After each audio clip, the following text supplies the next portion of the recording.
So welcome to the show, everyone.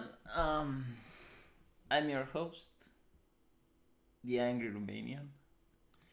Why do some people, especially when it's about video games, like they choose an emotion and they go like, I'm the angry Romanian, the angry video game nerd, the angry, Did you notice that? It's because it's edgy, isn't it? It's edgy to be the angry something. I'm gonna try something different today. I don't know how different it is, but I want to talk a little bit about politics while I'm playing video games, because there's some things that really piss me off about American politics today. You know, usually it's European politics that piss me off. Today it's American politics that piss me off. People ask me if I have seen Sargon shooting a 50 caliber thingy. You need to understand, I don't know what the 50 caliber is. Like, I don't even know what the caliber is, okay? All I know is that he's shooting a gun. So I don't know if it's a big gun or a little gun. I assume it's a big gun. I think it's awesome. I would want to shoot a gun. Like, that is literally, like, okay. You need to understand the European mentality when it comes to firearms, right? We understand that these are devices that shoot bullets, and that's it. That is literally it. Like, that is the Romanian understanding of firearms. And then we can probably go deeper into the lore, and I can understand what an AK-47 is, because I see it in video games, and I can understand what an M4A1 is. And that's pretty much it, right? Like, I know it's a tool to kill people. Period. Like, I don't understand, you know, the caliber, the bomb stocks, shit like that. Oh, and also I understand another thing about guns is that if you put a silencer, it goes and it doesn't make noise. Okay, that is the European understanding. This is what my European brain knows about weapons. John Doe says, we meet again, V. The 50 caliber is a big gun. All right. See, that's what you need to, like, you need to simplify it for the European to understand. It doesn't exist like caliber. What the fuck is caliber? You lost me. You completely, I do not understand what a caliber is. You need to say big gun, little gun, gun that shoots a lot of bullets, that's a shotgun, right? And a sniper rifle is a gun that shoots at long range. So there we go. Let me open the window. Maybe there's going to be better acoustics, less of an echo. Give me a second.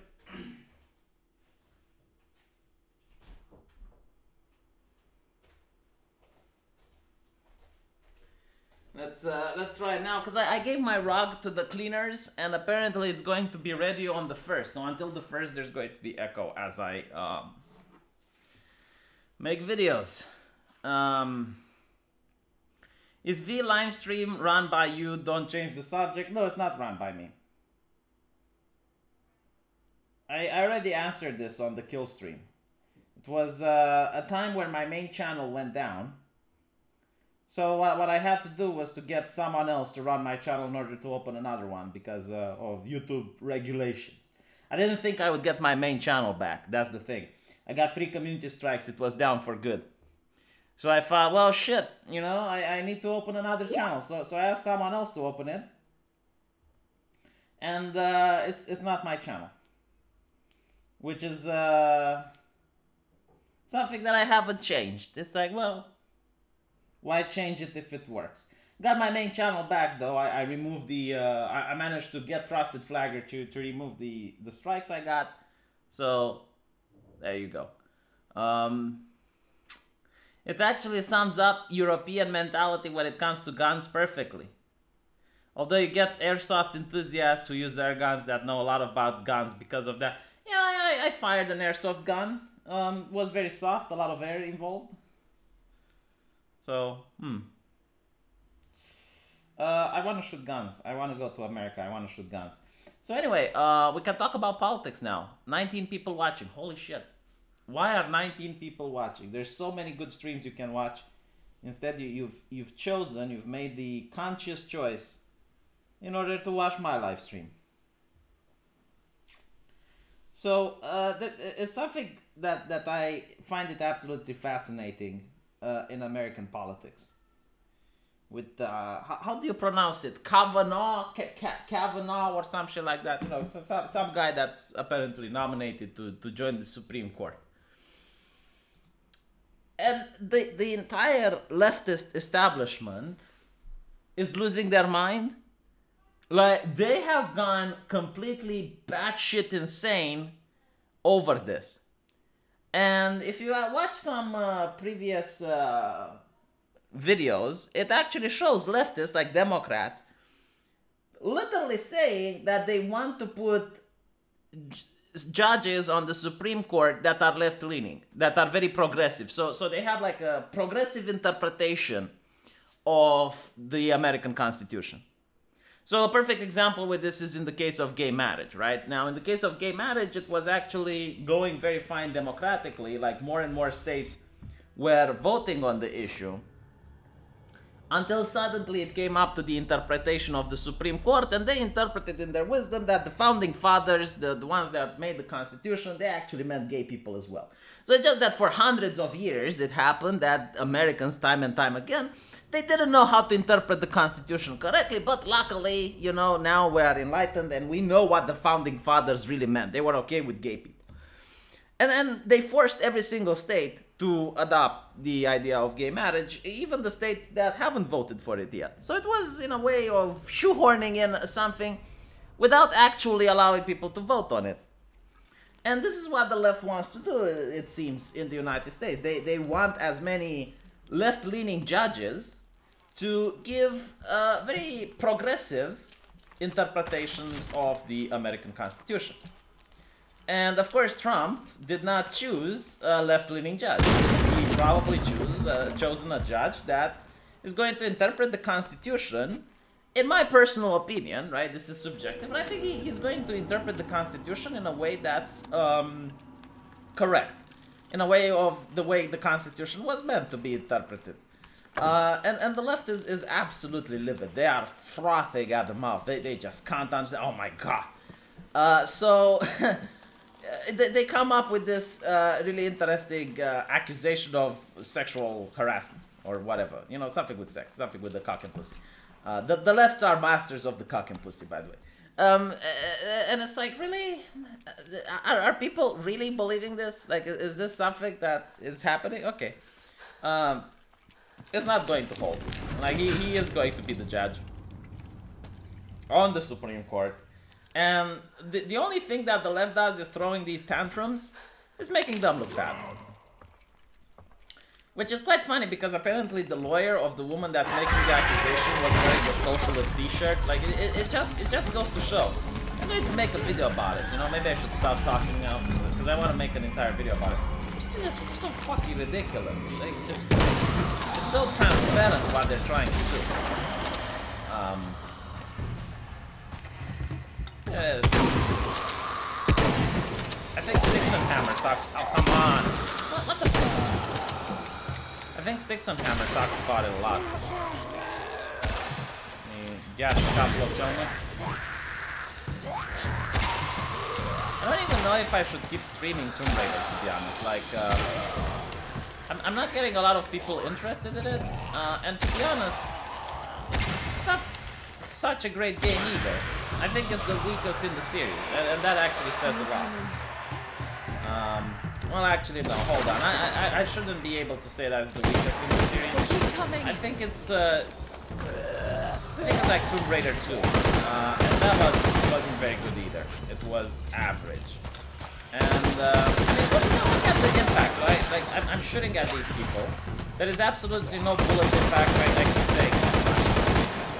There's no bullet impact. There's no satisfaction of connecting the hit. There's little to no recoil on the actual weapon.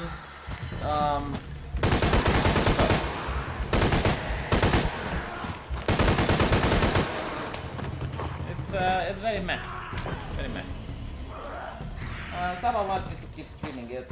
When it's all about the boob size, well, they did nerf the boobs. Steam has porn games now. Oh, I should talk about it. Oh my god, the meltdown from video game journalists. Holy shit. Like, okay, so there's this porn game on Steam now. And it got banned in a couple of countries. Now, you can probably already assume the countries that decided to ban it. Funny enough, Britain did not ban the porn game. Like, holy shit, Britain, of all places, did not ban a porn game. But it was banned in the Middle East, right? So there were a lot of video game journalists just, you know, focusing on the issue that it got banned in countries.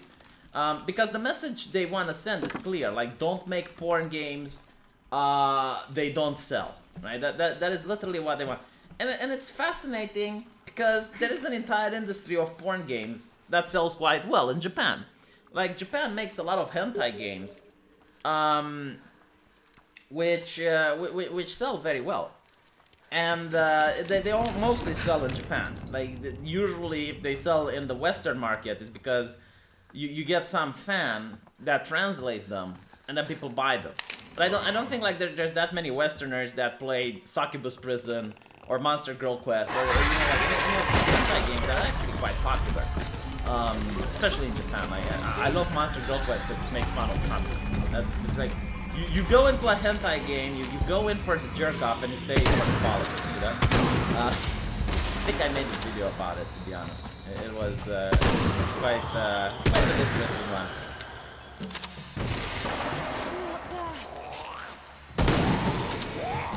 So yeah. I'm the only thing that I'm curious, and this would be just utterly fascinating, right? It would blow the mind. I don't think it will happen, but I'm legitimately praying that it will. If Holy God or Rock Paper Shotgun or any of these feminist, you know, these puritanical organizations, if any of them are going to make a review of porn games, wouldn't that be great? Like, I would genuinely start reading Kotaku if Kotaku would start reviewing porn games. What the fuck? Like, why you do this? Why you do this? No, why you do this to me? Why you do this? Like, honestly, why couldn't you call, I don't know, 10 minutes? Why you do this? It's a good thing people on the internet don't actually know my phone number, then the actual phone.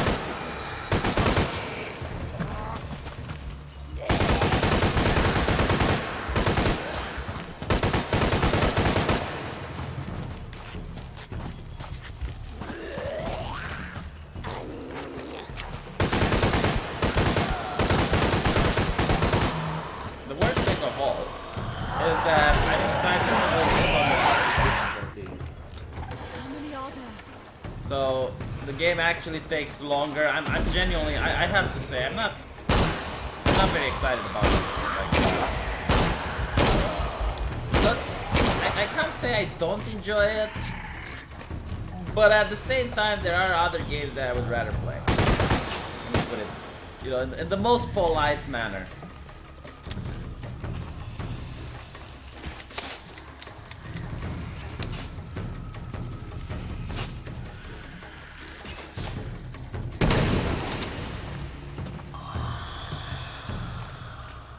Time to move. Apocalypse UVN Heavy for the new Raider Core. By the way, I'm not even making money out of this. Like, this is something interesting, right? This game is so boring. Where, oh hell, maybe I'm boring. All right, maybe I'm boring. But it didn't happen with Dead Space. But this game basically doesn't Can't carry manage to get 1,000 views per stream. And the reason this is interesting is because I chose the sexy thumbnail. Most of the streams were demonetized, not advertiser friendly, and of course I requested a review, which means that technically someone would watch it and usually they would decide, yeah, no, they're fine. But the thing is, I can't get 1,000 people to watch it, which means that I am not going to be able to get the video reviewed. So. I mostly play it for you guys at this point. But let me put it this way, I'm excited to go back to Dead Space. But I you know, it's a philosophy of mine not to let something unfinished, so if I started playing this, I'm going to finish it. I'm just curious how bad it's going to get.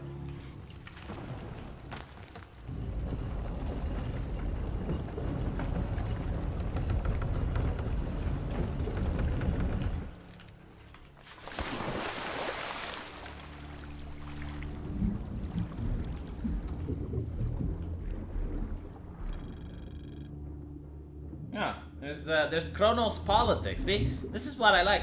Up till now, I only talked about video games and just Chronos came on. But now I talked about politics and Chronos politics showed up. Did you see that shit? That is amazing. Maybe this game is so boring, I'll always talk about politics. Oh, see? You think you would have outsmarted me with this, but no. Flying.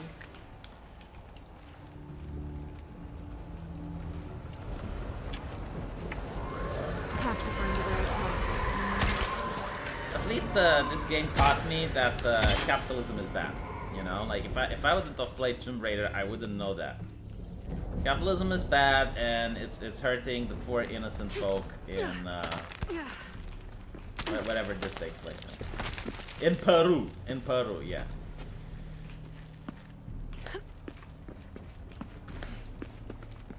Luckily, we got Lara Croft, a very wealthy British aristocrat who is going to save the poor people of Peru from the evil capitalists.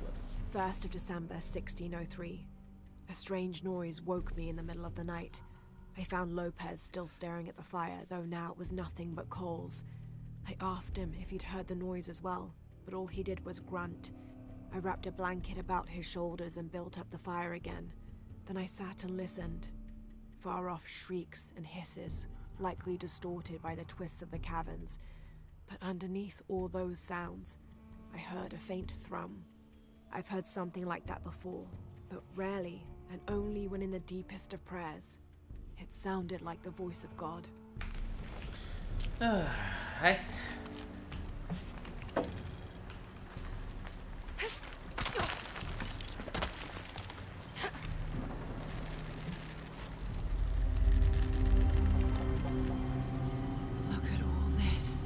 What's behind that Capitalism is bad. The creators of the game won't mind if I torrent the game.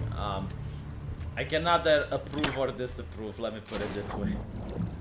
I don't think this game can be torrented though. Like they made absolutely sure that they used the Nouveau protection system. So you need to buy the original one. But you know, you can also just watch my stream and I'll save you the buck. I don't want to encourage bad games. You know, I'm genuinely telling you this game is not the best. Like, if you want to buy a game, save your money for Broketober. Right? Next month there's going to be a lot of cool games that come out. The only problem that I have with this, actually, if this game does not sell, which I don't know, I mean, it's a possibility at this point. But let's assume it legitimately does not sell. Well, instead of saying, well, maybe, you know, the story is bad, like, maybe we should actually make Lara an actual woman, you know, with actual woman quirks that gamers will like. They'll probably say, oh, no, it's just that people are interested in these types of games, and they will cancel it. But the same thing they did with Dead Space, by the way. I mean, it's quite disappointing. So, Dead Space was actually a really great game when it came out. You know, like, people didn't expect a horror game to sell the way Dead Space did. And EA Games noticed, oh wow, so this game sells, huh? And then they started pushing for all of this nonsense. They wanted to make more and more money out of it. And they were like, well, make it less horror, make it more action-packed, because bitches liked action-packed games. And yeah, you then get Dead Space 3, which just moved away from the thing that it made great. Can't carry anymore. And I also think maybe it's a little bit something with the greed that we are noticing. So what I mean by this is, back in the old day, if you had a game that managed to make a profit, like it found a niche in the market and managed to make a profit, it was a great game, you know, like the developers were happy.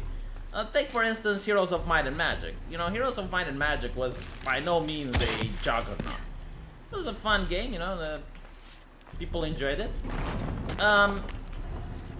And what we're going to notice is that as time moves on and video games become more and more corporatist, you get the impression that the developers want all the market.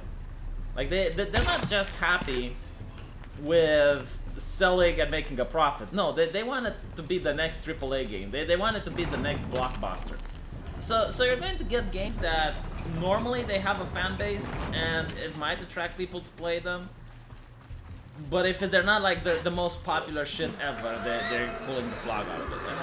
And it's quite a shame, let me put it this way.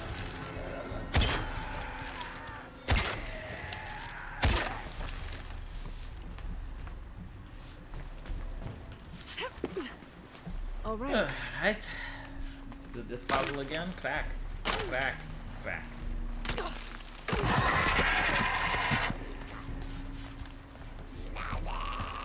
Whoa.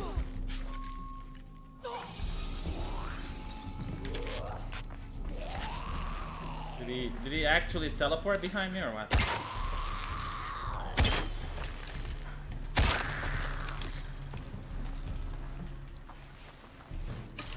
Ah, some shotgun shells, some ammo.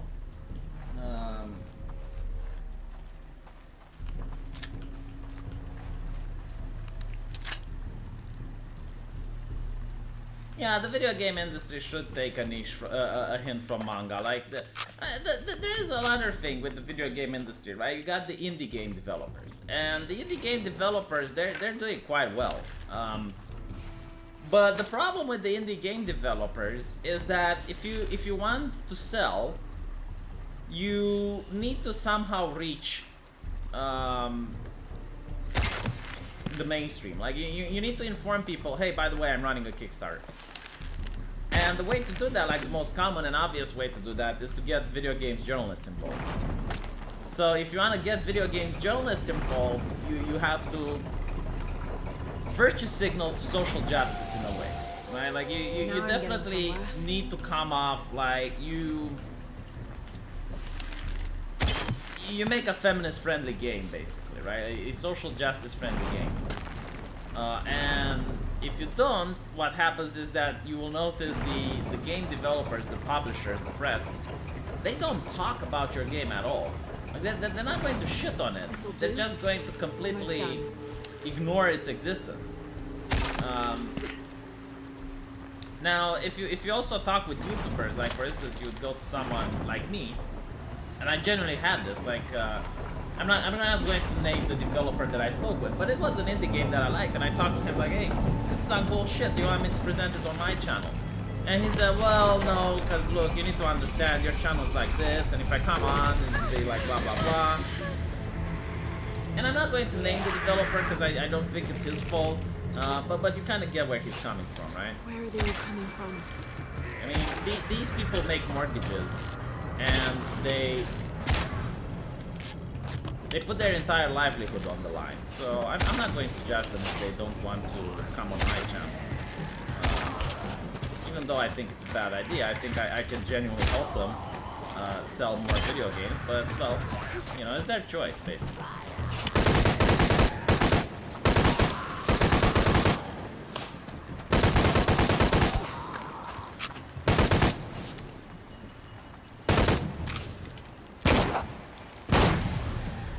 I do think, though, that things like alternative media, you know, like the YouTubers and 4chan especially, like the Board V, they can sell more video games than Polygon, for instance. Again, the problem with this is that it's not that Polygon can sell or not sell games, is that a media blackout for an indie game is the kiss of death. That's what I'm trying to say.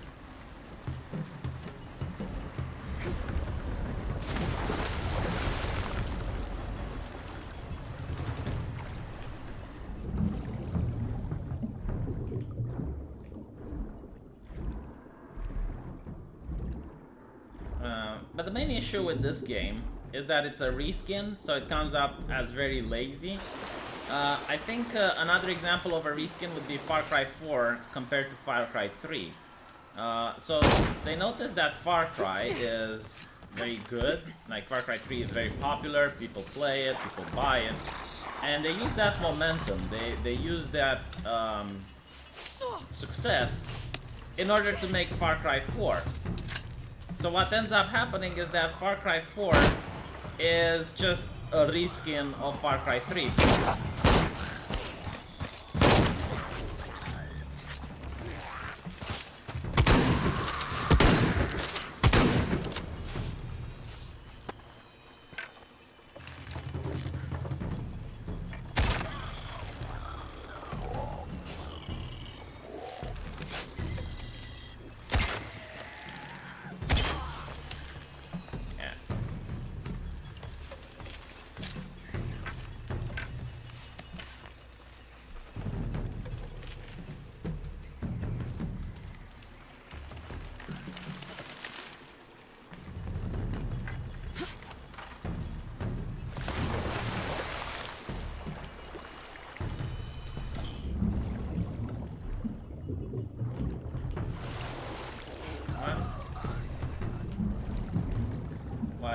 Why can't I get? I mean, look at this. The hotspot for breaking this is quite small, so you just. First time I went around here, I didn't even know you can do it. Like, this shouldn't happen. Like, if I'm anywhere close to this, it should activate. Goddamn. Come on.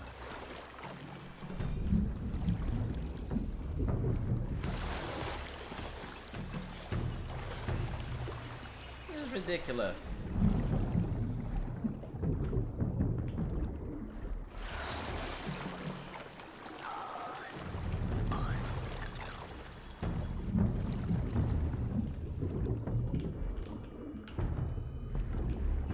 Starting to wonder if I'm doing it wrong. I mean, I'm supposed to press E here and clear this debris, but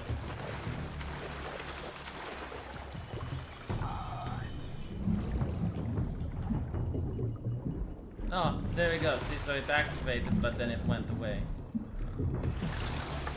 It seems that the animation is very tight.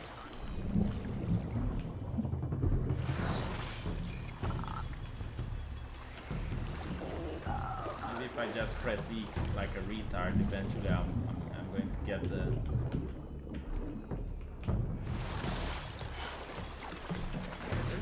Am I in the wrong place? I mean, I did this puzzle before, so.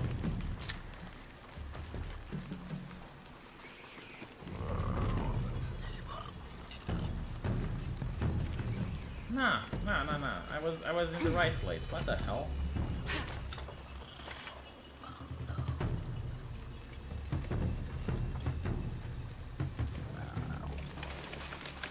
You gotta move it first with the rope. All right, let's try that. Maybe you're right.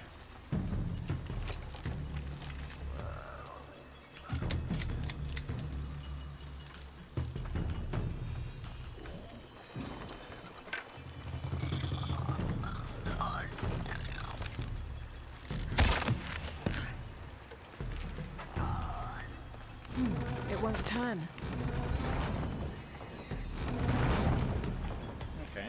I moved it a little bit with the rope. Nope. What the hell is going on here? Like,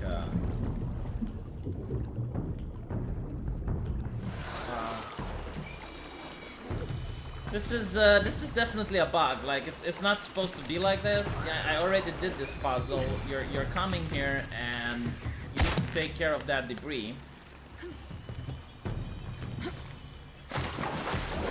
Pressing E. This game is absolute garbage. I'm deducting it points at this point.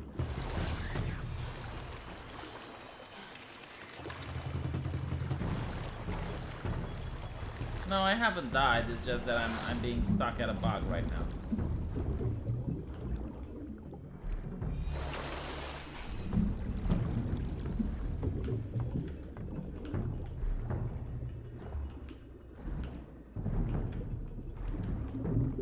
Oh, there we go.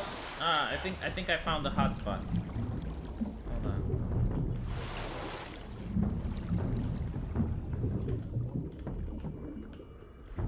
Yeah. It shows it for a second and then it disappears.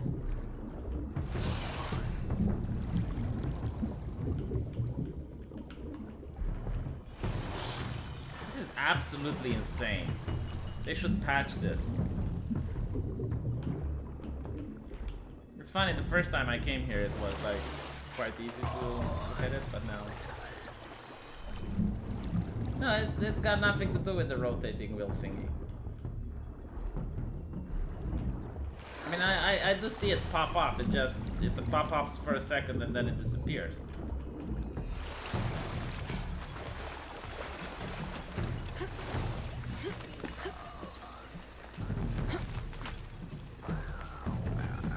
Yeah, the range of the button prompt is really small. It's a bug. It's not supposed to be this way. Let me try spin it. I think I spin it the other way, but I don't think spinning it influences anything.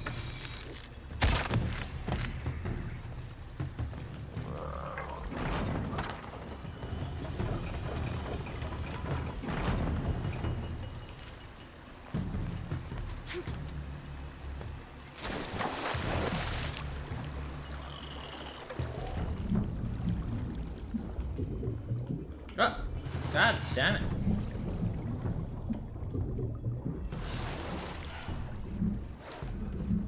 Why is this game taking the piss? Okay, let me try something else. Maybe, hold on, maybe I'm stupid. Maybe it's not a bug. Maybe it's working as intended. I'm giving it another chance. So maybe I need to take this big one and fill this other room with water. Let's see if it works. Good. This is promising. Oh, okay, right. So it wasn't the bug, it was me being fine.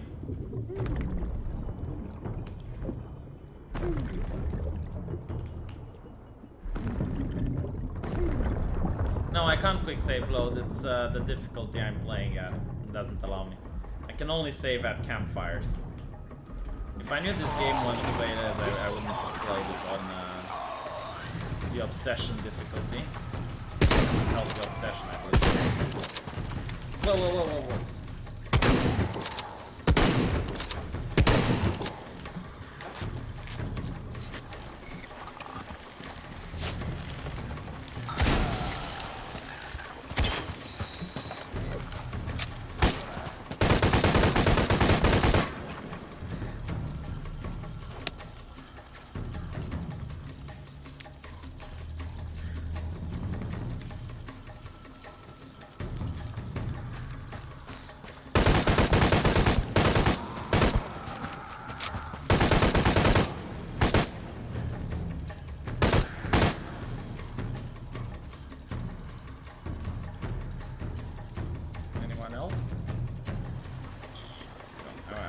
Genuinely scared that died there. I don't think I have any more plans. Okay. That's fine.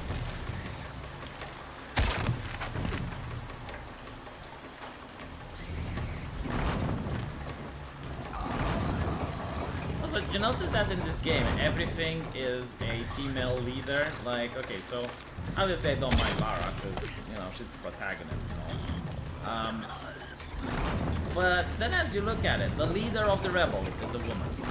The leader of the Aztec orcs is a woman. The person that you meet, the gender, non-gender binary, you know, I guess the one that gives you a refuge in Peru is also a woman. Like, so many strong women here.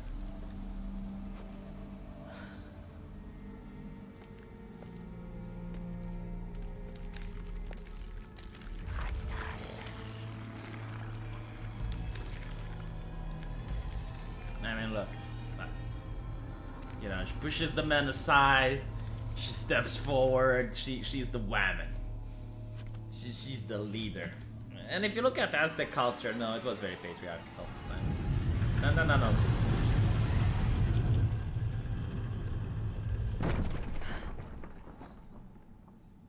They didn't enter.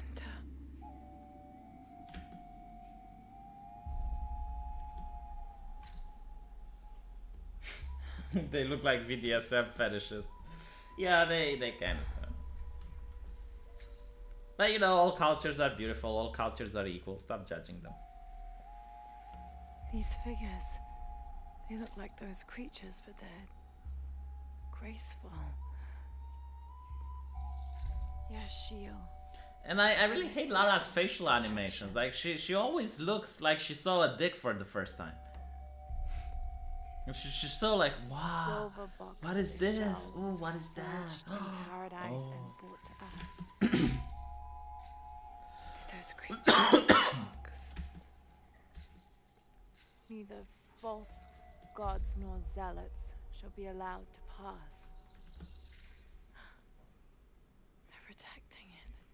Is that why they fought me so viciously? Here they Yeah, she's childlike.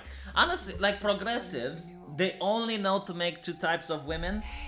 Either it's like the childlike woman that they can make, the childlike archetype, you know, the schoolgirl that's like friendly and bubbly and cute with everyone, or the female butch. That is literally the only type of women that they know how to make. Like they can't create any other type of archetype feminine character. An eclipse and a heron, like the tattoos on Onarachu's arm.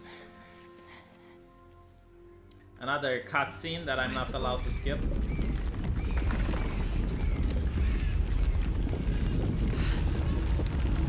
Oh no, a foreshock.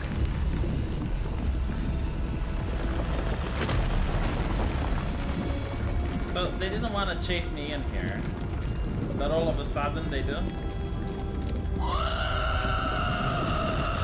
Let me miss the...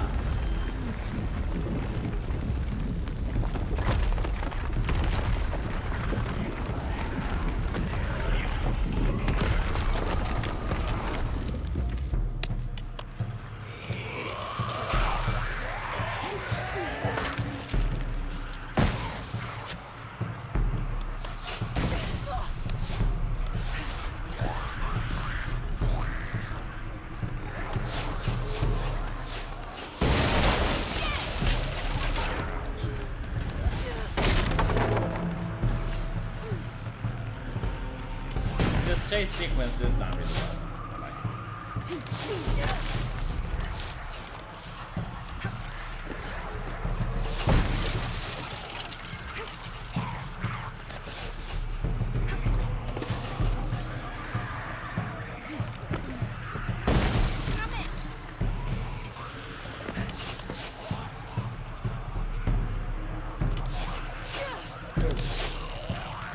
Shooting at me. You're going to kill me. No. Cutscene saved me. This is going to give me another full HP. Take me out into black and white.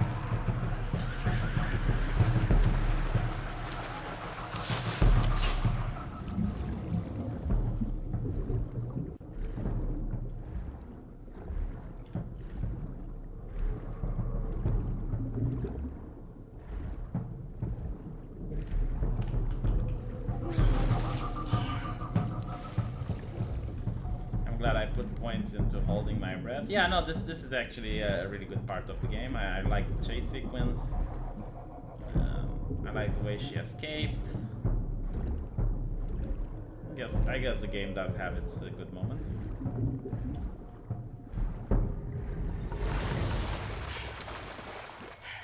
Hopefully there's a camp here. Ah, excellent. Finally, I made it. Wait, what? Please tell me there's a fireplace where I can save. Don't be a dick, developer.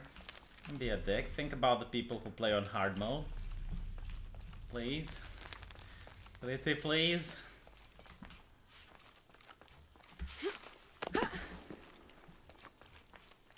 All full up. Can't carry anymore.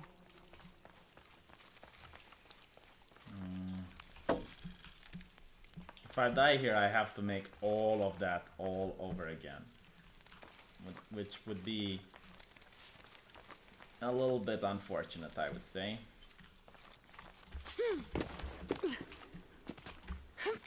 No, no, no, for the love of Jesus fucking Christ! Oh! Damn it.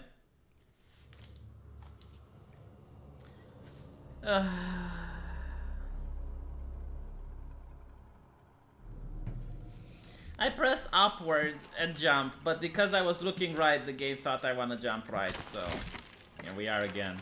It's always such a pleasure. It's okay, we got tech, we're about politics, it's fine. No big deal. I really like the chase sequence, I guess we're going to do it again. If I wanted easy, I wouldn't have played on hard. I guess that's a thing. Bianca P is in the chat. Bianca P. What does the P stand for? The thing on her neck is called a choker. It's an accessory that some women wear. Honestly, the accessory that women choose to wear, and I will never understand it, is a leg bracelet. Like they choose to wear like an arm bracelet, but it goes on the leg.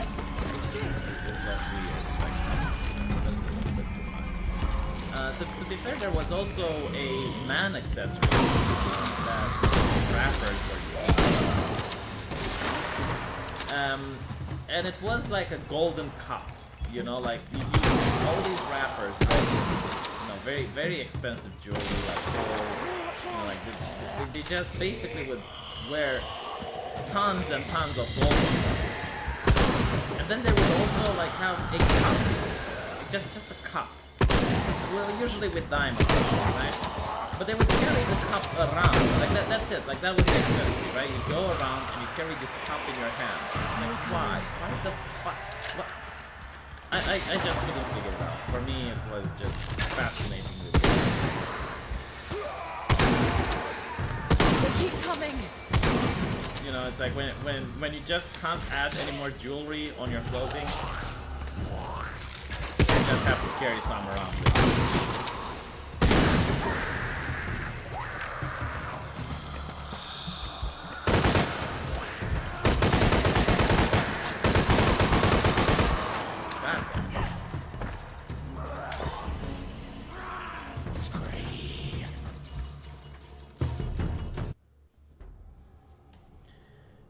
The game is too loud, says someone. It's too loud. Alright, fine, we'll lower the sound of the game.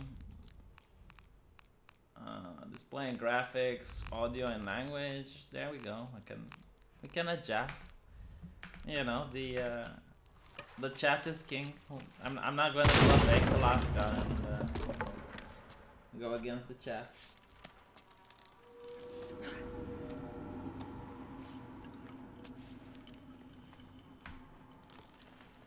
The thing with katanas, I think it was a documentary, which obviously they faked a lot in it.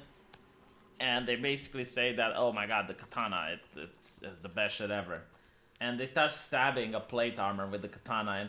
And like anyone that knows anything about medieval weapons would just slap their face when they would watch that. It's like it's a sword, it's meant for cutting. You're not going to engage someone in plate armor with a sword. What the fuck are you doing?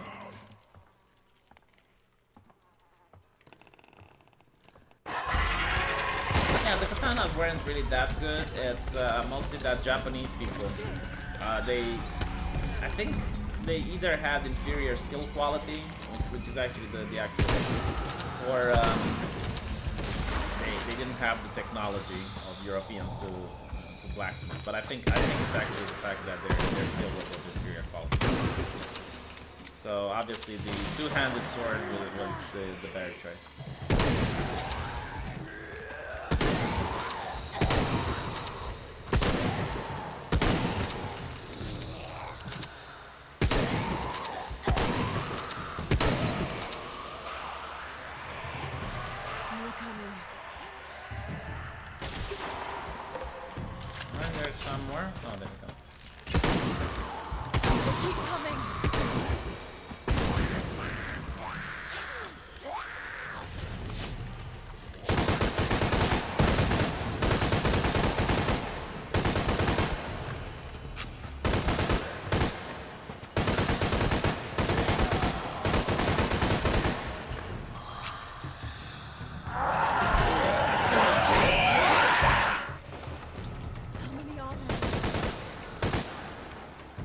break it down already.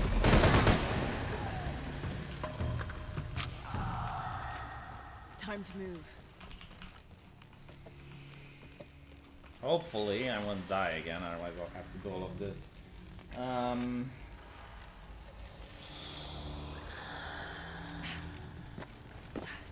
Can you imagine an army of samurai against an army of knights? Well, it depends, like, what medieval time you're talking about, right? Because when you say knights, it really differs between the time period, like, they change drastically.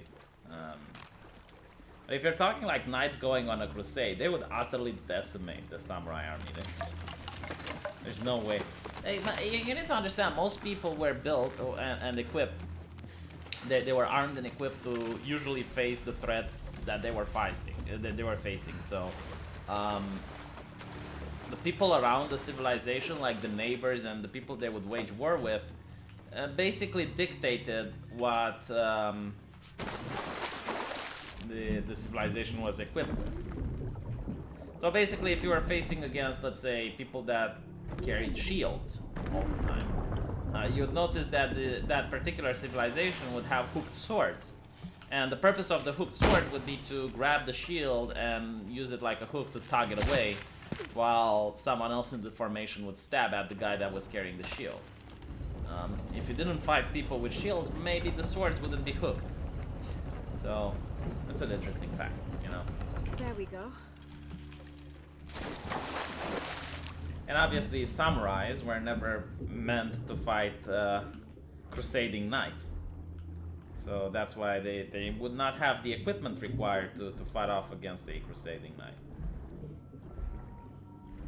Meanwhile, crusading knights, they fought various civilizations, and because of that, they were equipped to handle various enemies.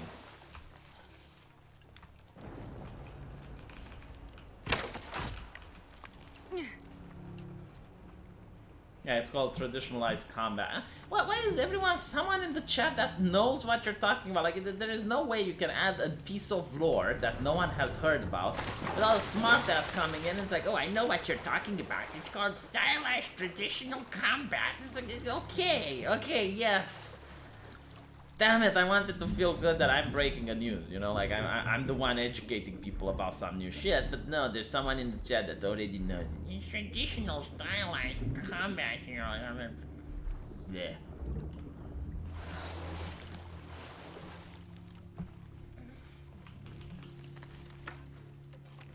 Not to mention, like, you're really struggling, you know, to manage to explain a concept to the layman, you know, like someone who doesn't really care about history, who doesn't really care about medieval shit.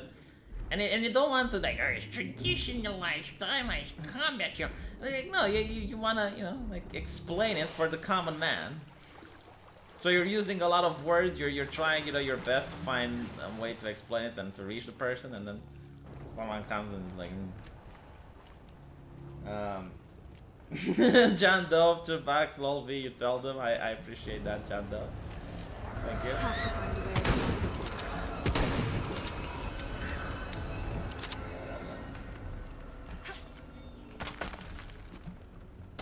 When you're not getting super chats, even the little ones make your heart beat up with excitement.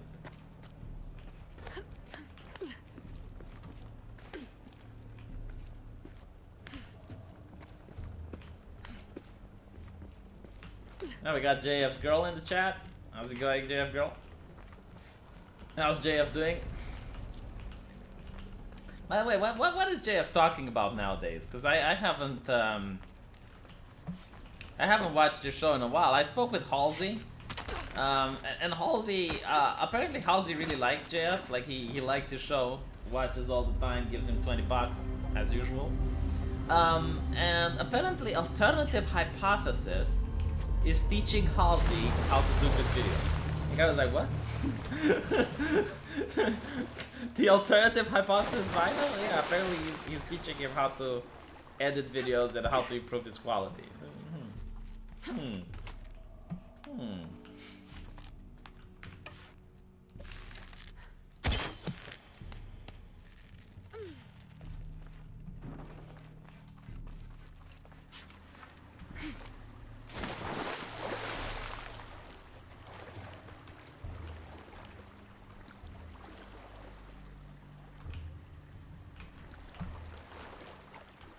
on, Lara, go down, please.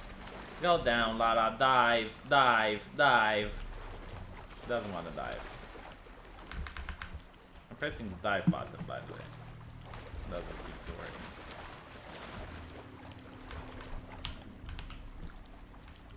Why won't she dive?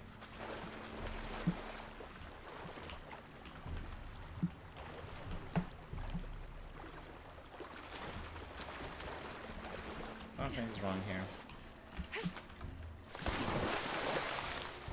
There we go. Yeah, I entertain people. Thank you. It's what I do. Oh, there we go.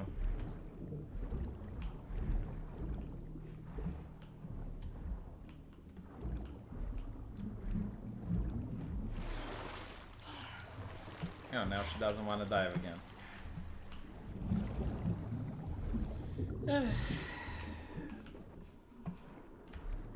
Well, is it weird if I forgot which way?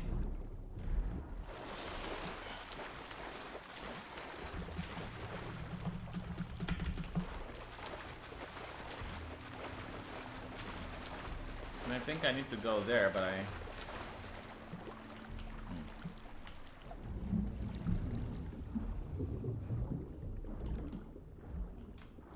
Oh, I think it's this way. Alright.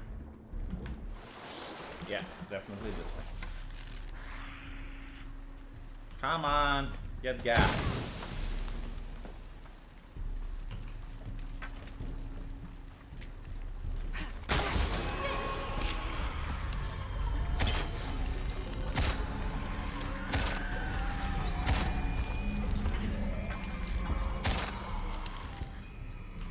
So they're getting this referendum in Romania to basically vote on gay marriage. Like in the constitution, it says that marriage is the ceremonial act between two spouses. But in the civil code, it says that marriage is between a man and a woman. So the thing is, like, the civil code can always be changed without the approval of the population. Like, you don't really have to vote on it, right? But the constitution, it needs to be voted. So they're actually trying to change the vote on the constitution, whether or not to change the expression from spouses into man and woman. And the far leftists, they are absolutely freaking the fuck out. It's like, oh my god, letting the people to vote. Oh, the humanity. And there's such... It is such a strong push against this referendum, and it's with so much misinformation. And it is basically like such a way to try to get people not to go to vote that I'm willing to go to vote at this point. I'm like, no. I've got to go to vote for the referendum. They basically want to win by not allowing the referendum forum to happen, because they know that the population will not stand for gay marriage, right? So, in order for the referendum to be valid, it needs 30% of the total Romanian people to go and vote. And they're basically trying to prevent this by not meeting the quorum, to nullify the referendum. And it's like, you know what? I'm going to go to the referendum. You know, maybe I'll vote for gay marriage. Maybe I won't vote, but I'm going. I'm actually going. I'm legitimately deciding to go, because I believe in democracy. You know, I think people should decide how they want to live in. I don't think it's fair. I don't think it's equitable, right? Because we talk about equity a lot recently. And I don't think it's equity if a minority of people impose their will on the majority. So yeah, I'm going to go. I'm going to vote. The vote is secret. I'm not going to tell people how I'm going to vote. Maybe I'll vote one way. Maybe I'll vote another. Who knows? Maybe I'll decide over there. You know, once I reach it, maybe I'm going to make a decision. But what is for sure is that I'm going to go to vote. And of course, I encourage other gentlemen to go and vote as well. I'm all for voting. You know, like.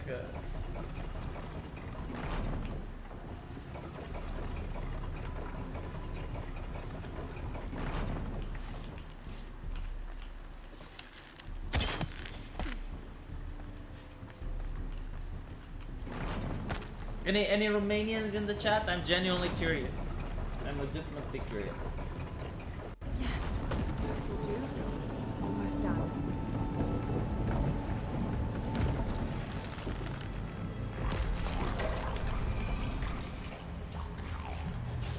Where are they all coming from?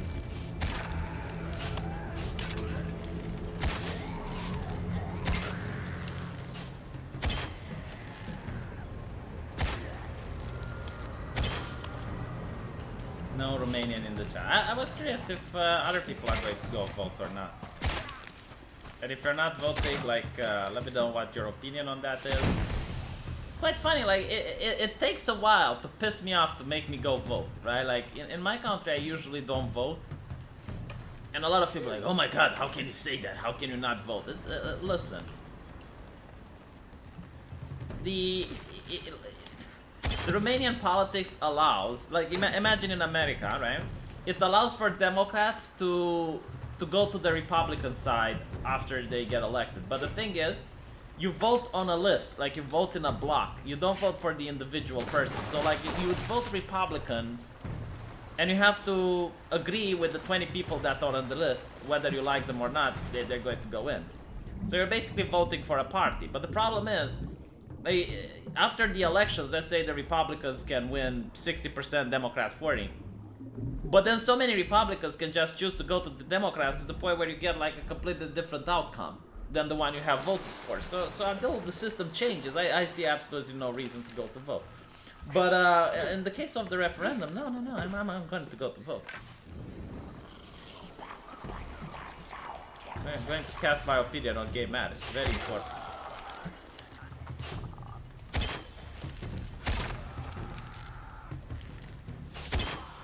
And the thing is, right, like, it's really not about gay marriage. This is my entire point.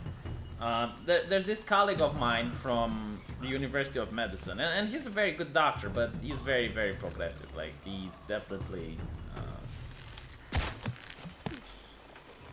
the most progressive person I know. Like, he was wondering if you should start blocking people he disagrees with. That was his dilemma of the day. But basically, I was talking with him, and I was basically saying, it's like, look, it's important, democracy, voting, blah, blah, blah. And he gave me a thunderfoot. He was like, well, you know, the people are stupid, people are uneducated, we shouldn't let them vote, you know, that type of thing, that type of thing. And I'm pointing it out to him. Like, don't you think that this is the whole point of this? Like, is to get people to feel that one decision, because at the end of the day, it's like, it's a very small part of the population, right? Like, we're talking about, I don't know, 5% of the population that are gay. So you're going to get people who feel themselves intellectually superior because they want gay marriage. They feel themselves smarter than the Christians who don't want gay marriage because they're religious. So the moment they see people that vote unlike them, it causes division, and it gets them to feel smug and superior over the other people. And when they see that their result doesn't come off as the one that expected, then they are going to say, oh, see, democracy is the problem. We should not be as democratic, you know, like maybe prevent some people from voting like that. And that's the whole point, is to demoralize the population, basically, to make them think that, well, is democracy really that of a good idea?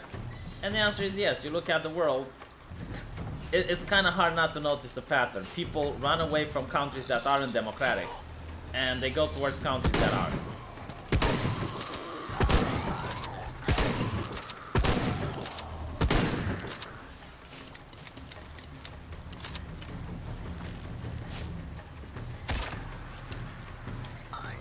And it's also about fairness. It's like, you know what, let's assume the majority of the public is stupid. But with what right should a minority of people decide how the majority of people should live? Who gives them that right? You know, in the case of a democracy, the government takes its right from the people that elect the government.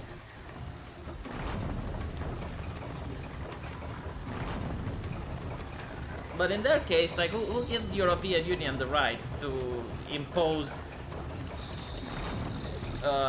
certain punishments on Hungary, for instance, or to decide what's good for Hungary, or what's good for Greece. Like, well, Greece needs to take as many refugees as possible. Is it good for Greece? Well, doesn't matter. Well, see, someone in the chat said democracy end up in mob rule. No, it doesn't, because we have constitutions. Like, you can't really... Let's say you would want to do something horrible right now. Let's say you want eugenics, and you say all people that are sick need to be put down. You can't do that because you got a constitution. And the way to change the constitution, you would need an overwhelming vote in the party. You'd need in the parliament. You'd need like a 75% vote, and then you'd also need 50 plus 1% of the people to also vote for the change of the constitution. Like, that is a massive number of people. And to be honest, if it comes to that, like if 75% of the people want something, you're not going to stop it. Like, no legislative system is going to stop it. If 75% of people want some shit done, it's going to get done. They didn't enter.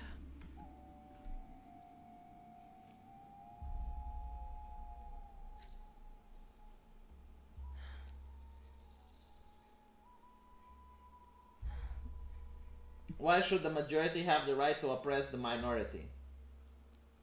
Well, you have a constitution, as I said, that guarantees minority rights. And even if you would start oppressing minorities, you get an international community, like other nations around you will have an excuse to fuck with you. So.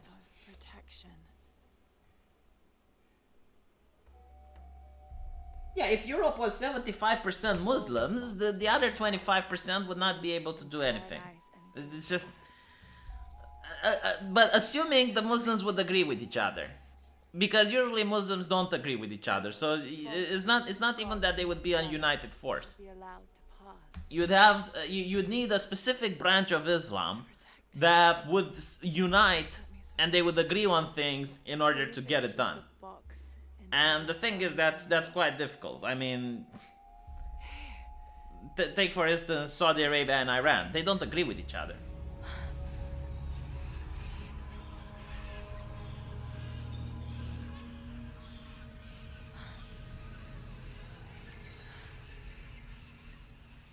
Yeah, Kurds and Turks are already fighting in Germany. I remember this actually. There was a brutal knifing in Germany. Very few journalists reported on it. It was 3 groups of different immigrants, different Muslims. I believe it was the Kurds, the Shia, and the Sunni, and they went on the street and started stabbing each other.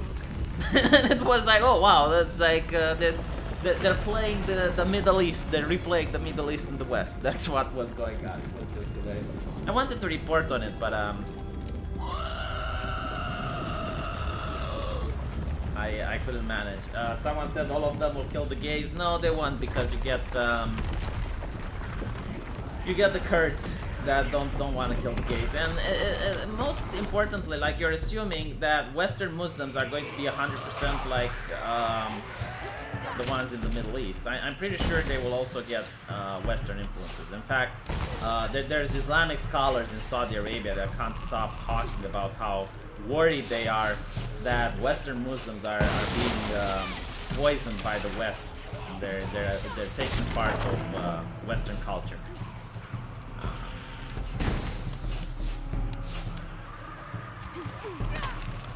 Let me just pay a little bit of attention here, because I don't want to die and restart all of this again. Plus, this is actually my favorite part.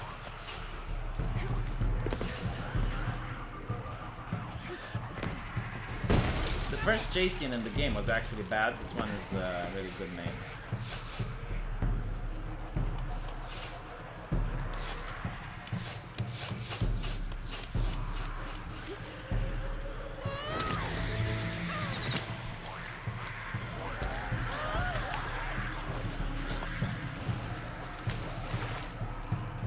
Yeah, 33% of the Muslims do support Sharia in Britain, but then you think about the difference, like, there's different versions of Sharia. So the question is, you know, which type, because the Kurdish Sharia, the Sunni Sharia, and the Shiite Sharia differs. So they probably don't even agree on which Sharia they want. They just know they want a type of Sharia.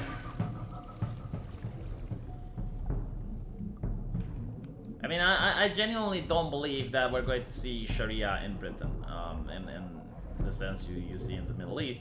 However, it should be cracked down upon every time it's being brought up, because I'm an atheist, so anything that's religious to me is bothering me. Like, I want to know, when you make a legislation, the practical reasons. I don't believe in laws that are coming from Allah. Finally, I made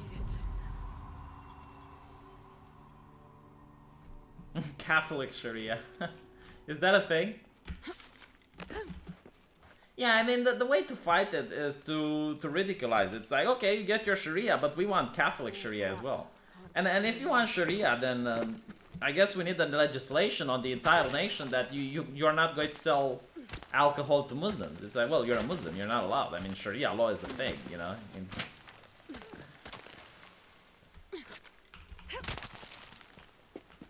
like, I would make it mandatory, basically. Climbing overhang axe walls require overhang climbing gear, so I guess I can't go there. Oof.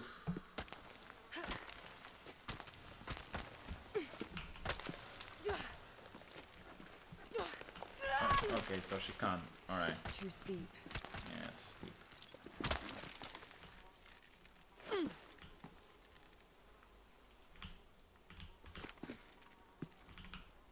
Hold on, I think I might know how to do this. I gotta get it right, otherwise I'll have to do all this again. Yeah, there we go. Come on, give me a fire camp. Let me save my progress. God damn it. Oh, come on, are the tits still too big? Are they going to be nerfed again?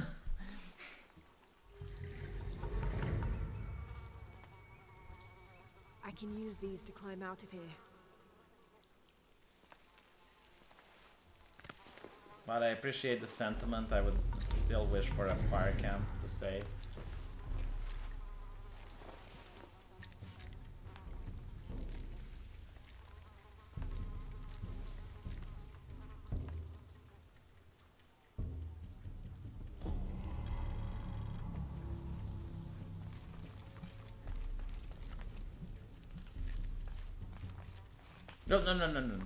No, don't go there yet. Whoop. I thought this is a camp. Oh, god damn it. She still can't save. Okay. Let's squeeze those titties back in.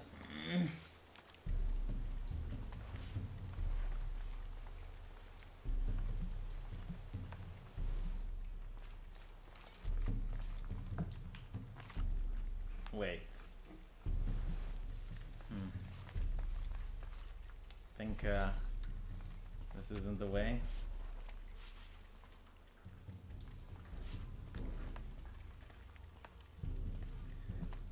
Oh god. Can I even make this jump? I think I can make that jump. Alright.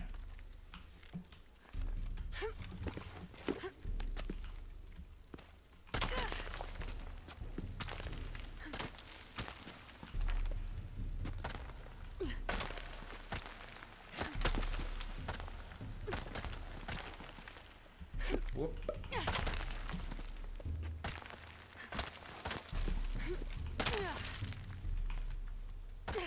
This is so cool. Holy shit, come on, you can't do this in real life. I don't think this type of climbing is possible. Oh my god, this would be so dangerous.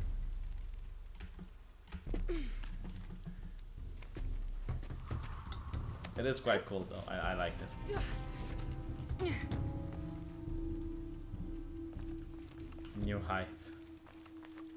Still need to be very careful not to die here. I don't know if it's video game logic, maybe it is possible to do that type of climbing, but holy shit, that looks dangerous as fuck.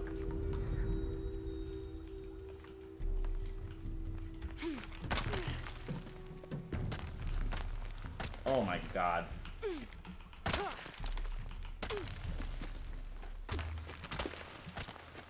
Are there people literally doing this? I mean, is this a real thing or is it just in this video game? I'm genuinely curious. Can you see Sargon of Akkad doing this with Count Dankula? That would be funny.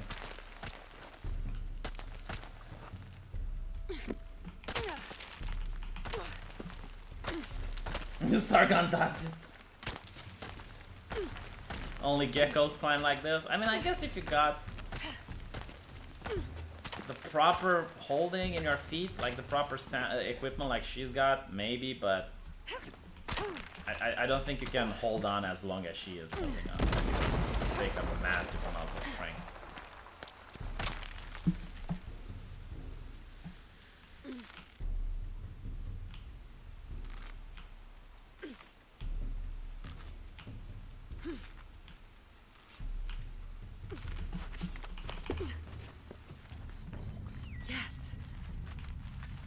Violate this tree here. Lara Croft, the violator.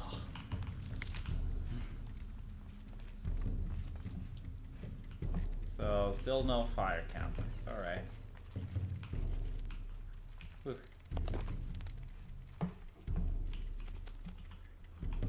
come on, go down. What are you doing? Go down. Go. Wait.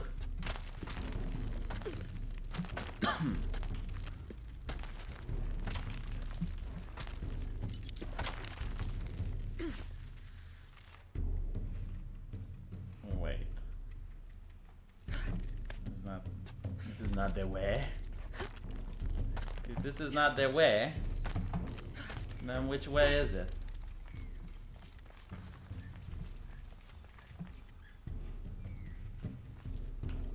Oh, maybe this is the way.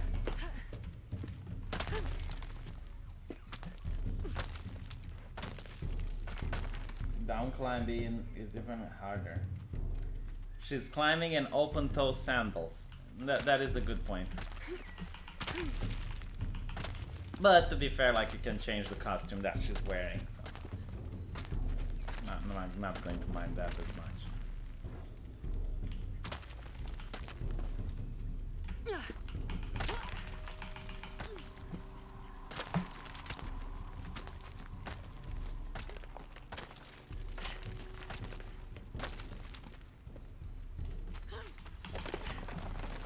Definitely defying gravity, though. Whew. Honestly, playing on this hard difficulty, knowing that if you fall, you're going to... There's no other way. You're going to repeat all of this. You're going to have to jump, okay. Ooh. Ooh. Ooh.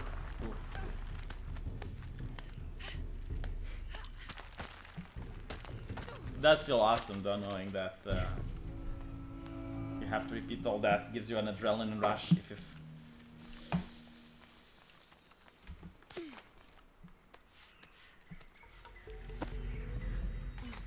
but come on, give me a saving spot. It's been a while. It's been a long while.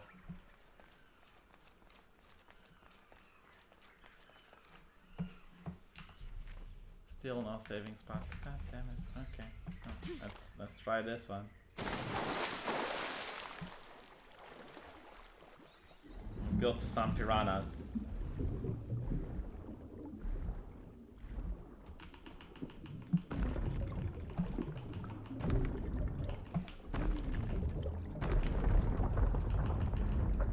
I'm gonna try to take another breath of air.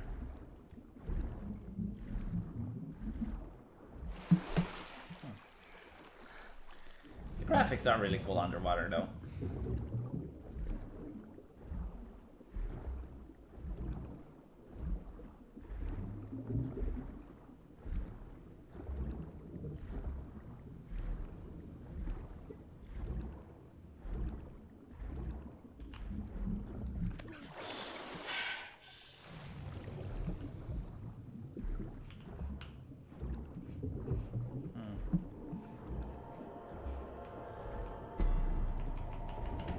Oh, come on! Oh, oh, oh, oh, oh.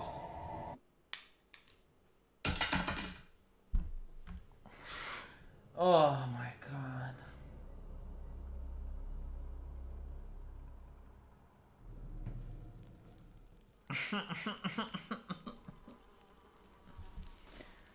Oh.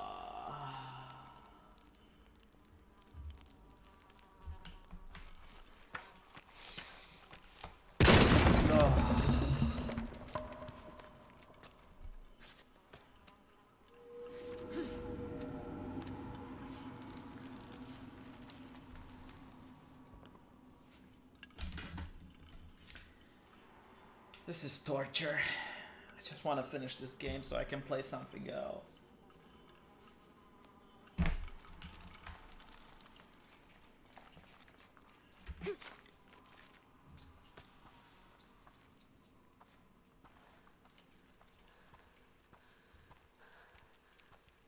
I'm not rage quitting, it's just...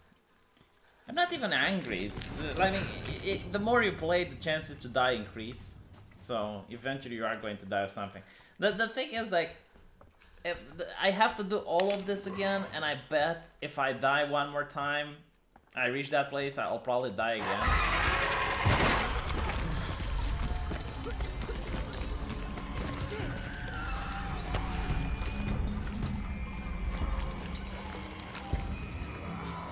I will quit though if I die.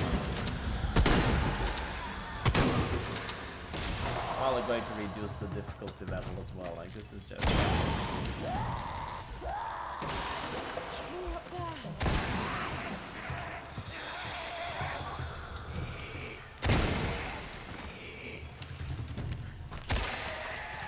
What was the game? Alien. Alien was the Alien.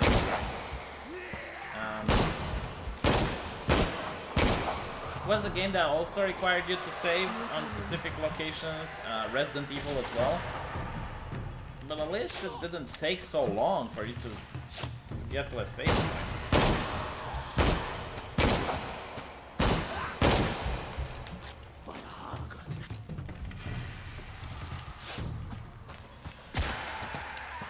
They keep coming.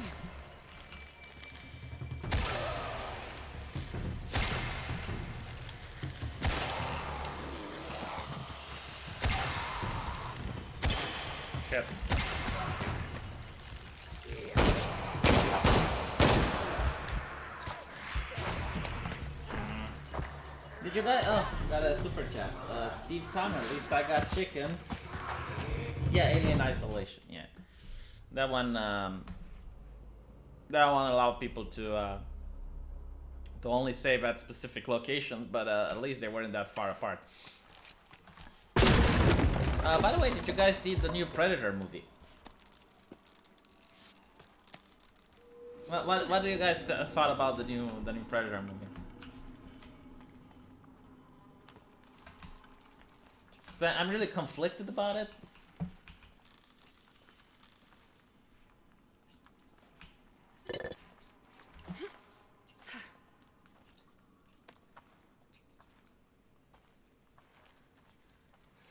So the thing with the Predator is that it was initially supposed to be a thriller, alright? I mean, it wasn't a flat-out horror movie when I grew up and I saw it the first time. But it was definitely a thriller, like suspense. It made you feel emotions, right? Now it seemed like almost like a comedy, badass movie. It's like, look how badass the Predator is, and the way he was killing people. It was so badass, right? And it just wasn't the Predator. Like, it was a different type of movie. Yeah, that is a frame. I just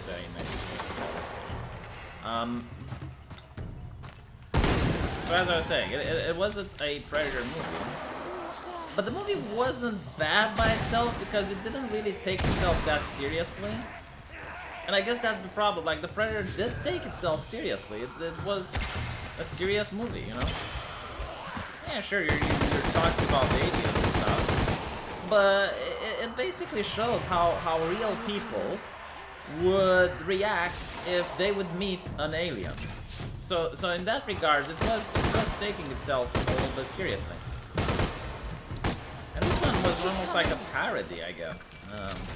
And of course, they had to put in leftist talking points. Well, one of the leftist talking points that genuinely made me cringe was that autism is the next step in human evolution. Like they legitimately say it. They flat out say it. It's like, oh, autism is the new...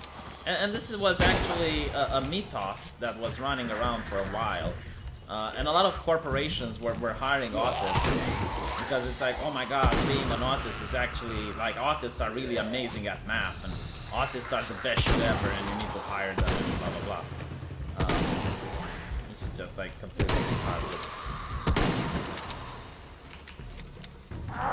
They generally are trying to push the idea that people with autism are marginalized.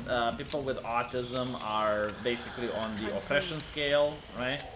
And it's gotten to the point where they wouldn't, like they're pressuring doctors not to find a cure for autism. Like, if there is a cure for autism, they don't want it found. And obviously, you know, for high-functioning autistic people, yeah, I get it. You know, it's like maybe... Like, what would it even mean to be treated for that? You know, like, well, getting treatment for high autism. Like, what is that? Like, if you're talking about the low end of the spectrum, like, no one, absolutely no one on Earth would want a low spectrum autistic child. I don't think anyone is happy and excited about that prospect. So if there was like a pill that a pregnant woman would take, and it would encourage the development of a healthy brain, they don't even want to use the word healthy, by the way. But yeah.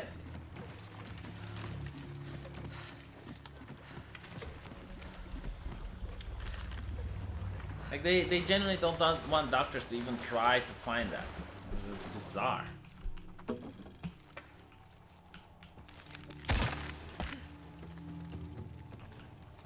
I mean, in my country, for example,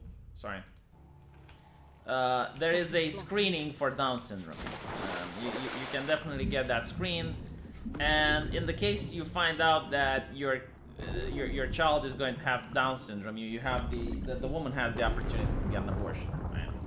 So of course there's a lot of ethical problems involving that. Now, Down syndrome doesn't come with just low IQ. It also comes with certain conditions like heart failure, lung disease, so on and so forth.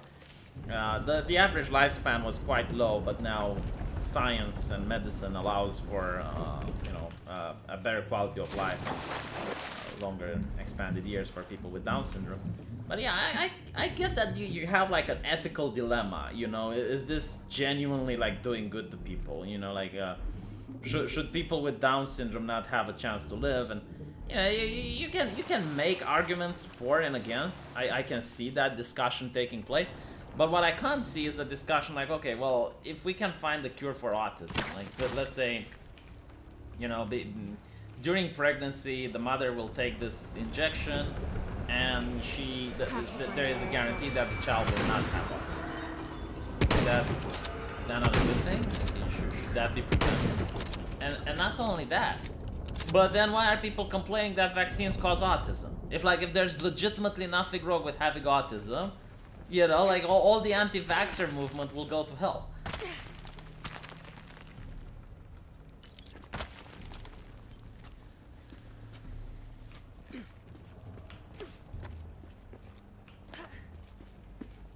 A cure that would enhance human dignity seems fine, I guess.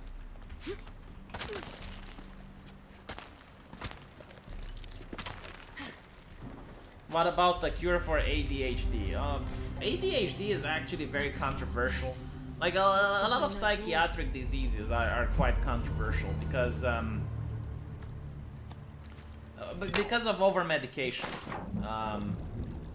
You know, like an anti-vaxxer talking point is pretty much that, oh look, the numbers of autism has increased, and clearly this is because of the vaccines, right? Like as we force people to vaccinate more, we notice a higher increase in the number of autism.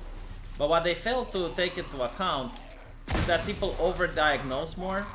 So basically a person found with autism today would probably not be classified as having autism 10 years ago. And this is because as time moves on, doctors are more permissible with what autism means. So for example, take the word racist, right? Like, someone like Steven Crowder would have never been labeled racist 20 years ago. But you get now a leniency with what is deemed racist, sexist, misogynistic, transphobic, or whatever. And because of this leniency, you will find more cases of racism today than people would have found a couple of years ago in the past.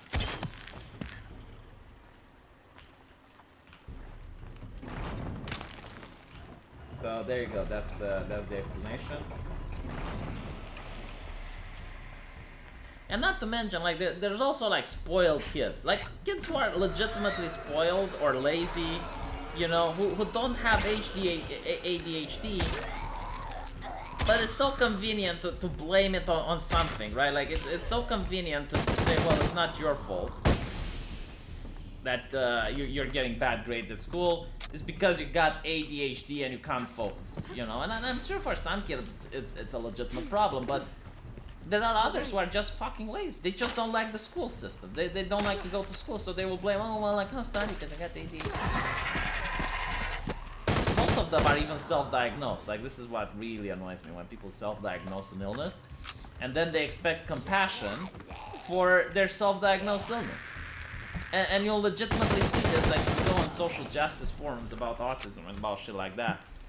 They're genuinely saying, oh, why should the doctor know more than I do? Like, why does the doctor know more about my body than I do? Like, if I say I have autism, goddammit, it means I have autism, and you need to care about me, and you need to feel compassionate about me, because I have a legitimate serious issue, right? You got privilege. You don't have a disease. You don't have a disease. I have a disease, so therefore, you need to be compassionate and care about what I think. And when I talk about autism, you should shut the fuck up and listen, because you don't have it, I do. And it's like, okay, well...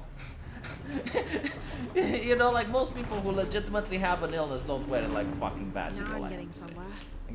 You know, people with a broken leg don't go around lecturing other people, oh, you got privilege, I don't have a leg, I'm in a wheelchair, you should listen to me about, you know, what it's like to not have a leg.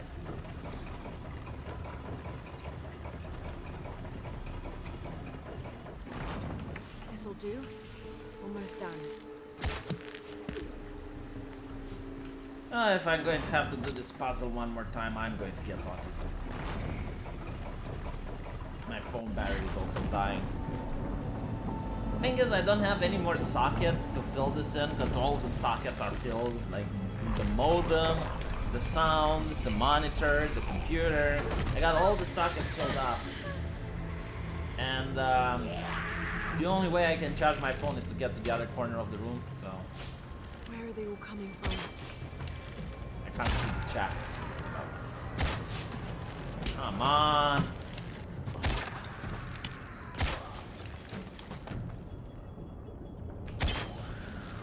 Was that not a good shot or what? That was the best shot ever.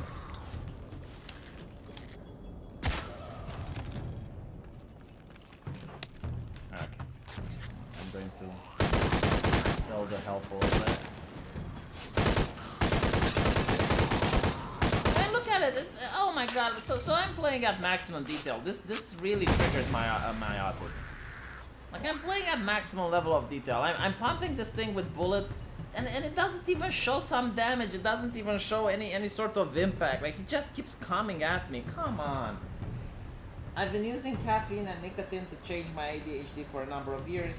Can long-term use of stimulants worsen symptoms of ADHD? I don't know, mate. I'm not a psychiatrist. But I have minimum training in it. I did 6 months of psychiatry during med school, and during those months they basically teach you about the basics. 2 doors. Like the whole thing is like, if you're a doctor and one of your patients has a psychiatric problem, you should know that you need to recommend that person to a specialist, right? So that's pretty much the gist of it. They do tell you a lot of interesting shit about hallucinations. They tell you about the medical language to classify certain illnesses. They insisted a lot on schizophrenia. That's kind of the things we did there. Almost nothing about transgenderism though. There was a little bit, but not that much. Multiple personality disorders, autism. Yeah, we actually talked about autism. That's pretty much about it. But yeah, it wasn't. The only thing that I realized when I was learning that is that psychiatry, unlike other branches of medicine, they don't really have a cure. Like we still have a lot to do until we can fully understand the human brain. So basically, what psychiatrists do most of the time, they give you a treatment for the symptoms, but they don't have the cure. So for instance, like let's say you go with a flu, right? Sorry, not a flu. Let's say you got an infection with Klebsiella. You go to the doctor, they give you an antibiotic, and they treat the Klebsiella, right? Like they make you healthy again. Let's say you have a heart condition. You go to the doctor, you get surgery, and they fix the issue with your heart. But if you get like, I don't know, some sort of schizophrenia, you can get counseling, you can get maybe some form of treatment that alleviates the symptoms, but the illness will always be there. Like they don't know how to fix that.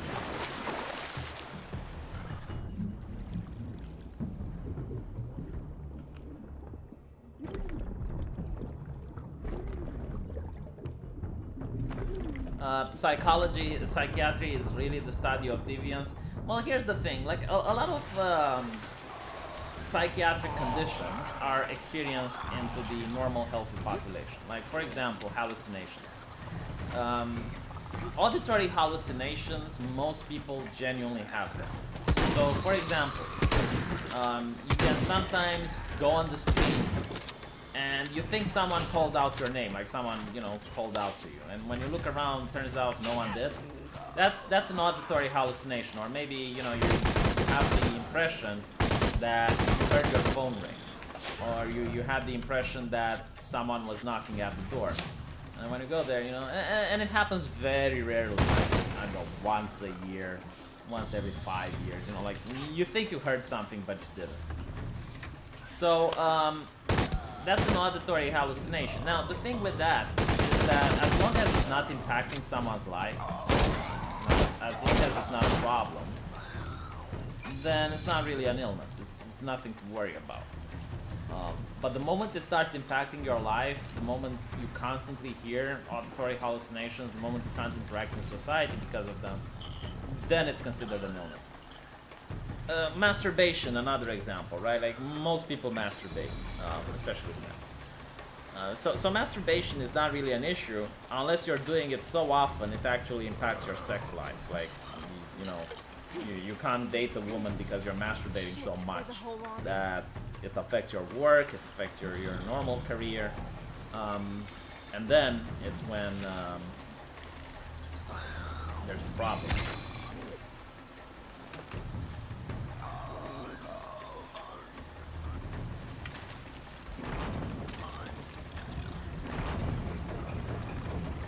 Oh, we also studied delirium and paranoia. Paranoia is actually one of the most nasty things to get, because what will happen is, like, the patient is usually quite sane. Like if you don't talk about his issue, let's say a clear case of paranoia. Someone thinks the church police is after him. That's actually something that I got, right? So this gentleman thought that the church is this almighty institution that's got like an entire police force and they're out to get him. And he changed his lifestyle, like he was running away from home, he was not trusting other people, you know, he didn't trust his own family members. Like it definitely affected his daily routine and his behavior.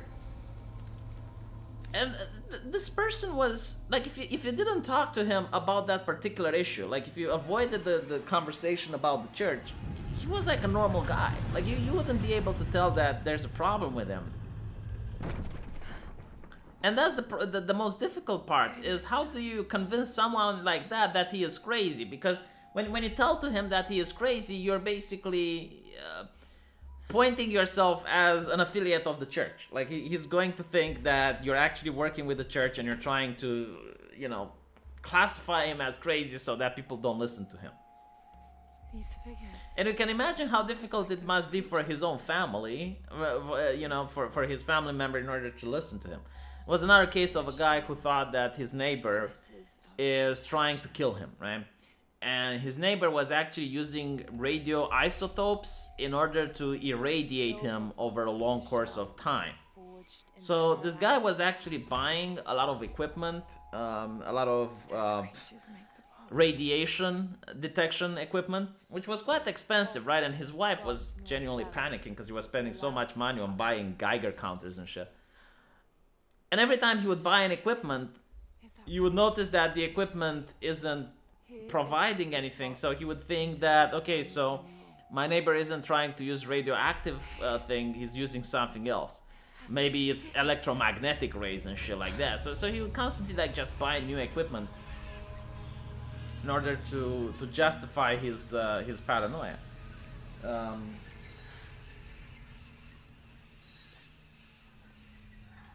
Eclipse and a heron. So it's yeah. My neighbor was paranoid about people sleeping with his wife. Right, so there's 3 types of paranoia. I forgot the classification, but they have different names, but they come down to this. One of them is the reasonable paranoia. So the reasonable paranoia is something that can legitimately happen, like for instance, your wife sleeping around. And you know, is the case of a very jealous husband who normally shouldn't have any reasons of concern, but he can actually become abusive because he legitimately thinks his wife is sleeping around, and every time his wife justifies herself, he genuinely thinks that that is more reason for incrimination. Now I'll play this part a little bit because I need to be careful not to die, and then we can talk about them. Alright, yeah, now it's okay. I can talk about the paranoia now. So one is like the reasonable type of paranoia, where, as I said, like your wife is cheating on you, and it can take like different levels. There was this guy who didn't let his wife leave his house, and it gotten so bad that she went to the bathroom. And when she come back, he opened the lights in the bedroom and asked her where the fuck was had she been, right? So that's like the reasonable one. The other one is the semi-plausible. You know, like how should I say? It's so out of touch, but at least it's still possible. Like in the case of, you know, the church police, or I don't know, the guy radiating the neighbor, you know, like technically you could do something like that, but it's obviously, you know, out of this world. And the third one is the complete fantastic. It's like aliens are abducting people. The voodoo witch casted a spell on him. The gypsy woman casted a curse. You know, it's like the type of paranoia that's completely impossible. So these are the 3 types.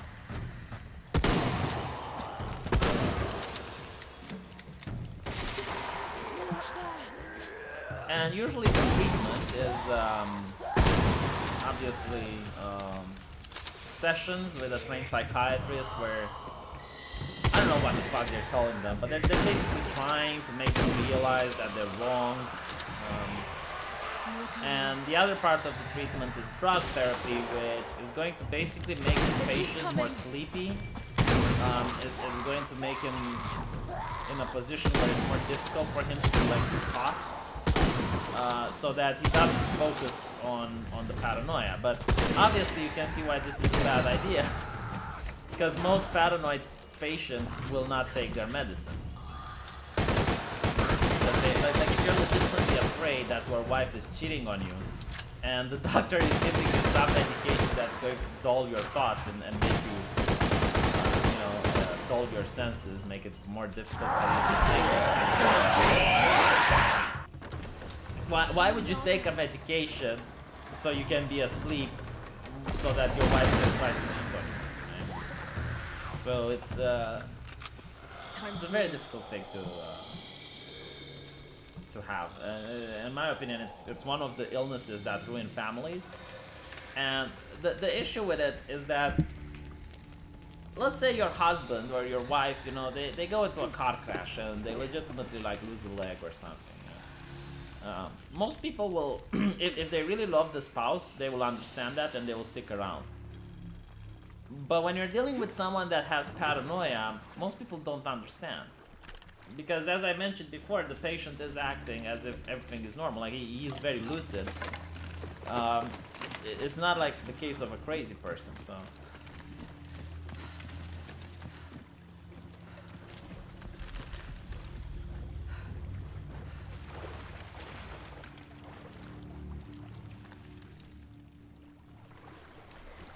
The stories are very interesting, but could you tell them when you don't play games where you're focused on surviving? Well, I don't know what you want me to do, mate. I've done this 4 times in a row.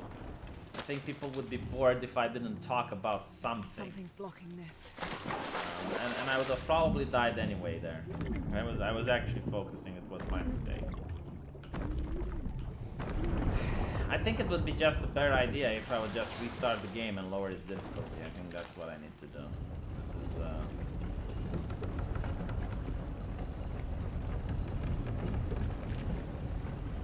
There we go. The biggest question though is how difficult is the last boss? Like if the last boss of the game is actually very, very difficult, and maybe you need to play like 30 or 40 minutes until you reach it, that would be bad.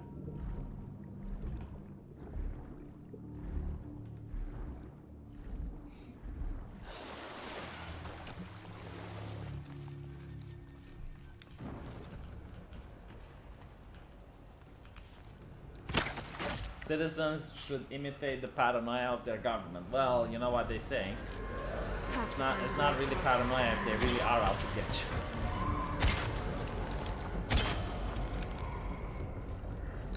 Holy shit, I think a car just hit a dog outside. That's nasty.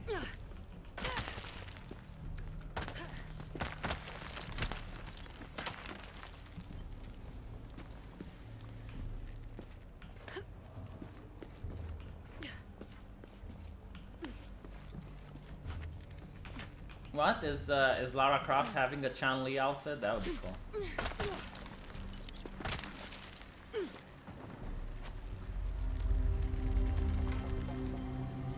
Look at all this. Well, the problem with cars hitting dogs is that sometimes they don't die, and they just have to live the rest of their life with being maimed and stuff. So, to be honest, dogs shouldn't be on the street in the first place. I blame the Romanian government on this.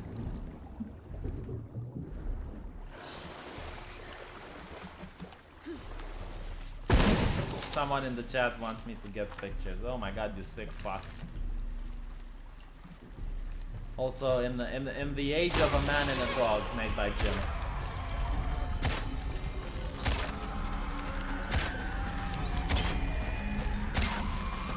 Oh come on, I put 4 arrows in.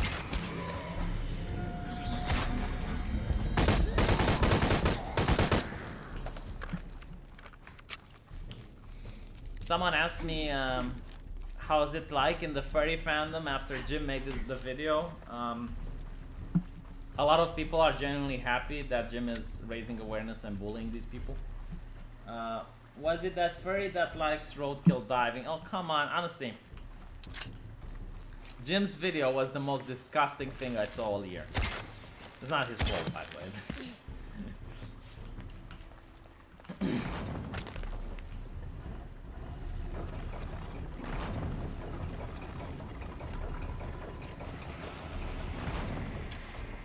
yeah, the Jim's video is quite horrific. It's difficult to watch, is all I'm saying.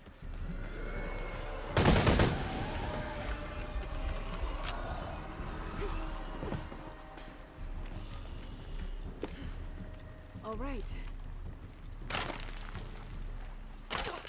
Slippery sloping.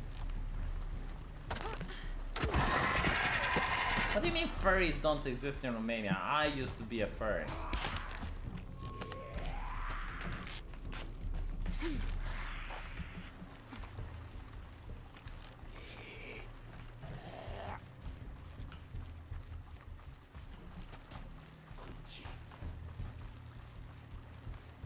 But if you watch Jim's video, he talks about this Uncle Kage guy, right? And honestly, I think Jim is a furry. I have this feeling, right? Like, he never confirmed nor denied. I will have to ask him personally. But if he wasn't a furry, he knows people in the furry fandom, because how else would he know who Uncle Kage is? So Uncle Kage was, actually, he still is. He's a scientist, and he is one of the people that started the furry conventions. Like the idea of going out and meeting other furries. Uncle Kage did that. And the man was very based. Like, he basically told people, it's like, look, we're in the furry fandom, like, everyone knows we're degenerates. So you have to accept that. Don't try to push your shit in the mainstream culture, okay? Don't talk to the mainstream media. Because they're not going to accept you. And you don't even want people to accept it. It is your thing. You don't push it on other people. Dude, this is a fetish, right? It's also saying that you shouldn't have, you know, don't do sexual acts in the lobby of the hotel. You know, do it in the fucking bedroom. Like basically common sense shit. And that was like the furry fandom that I was in. It was very common sense. It's like, okay, you know, it's like the BDSM community. Don't go on the fucking street showing your BDSM shit to other people. No one cares, okay? Just keep it to yourself. It's your fetish. Don't spread it around. And that was then, and this is now. I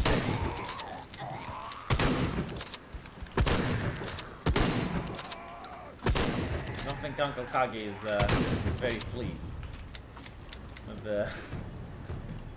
the way the fandom is going.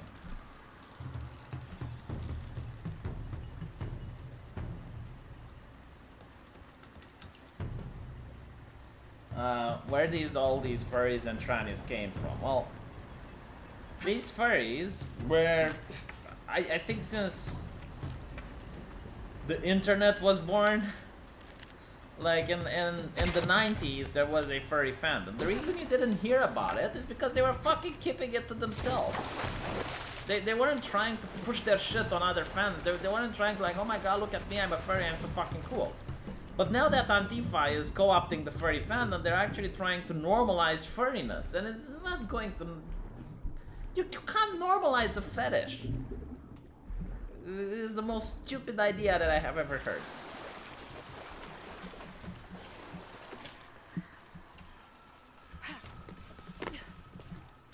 Fetishes are pretty simple. Either people have them or they don't. There is no in-between. There is no like, oh, let me explain to you that my fetish is actually normal.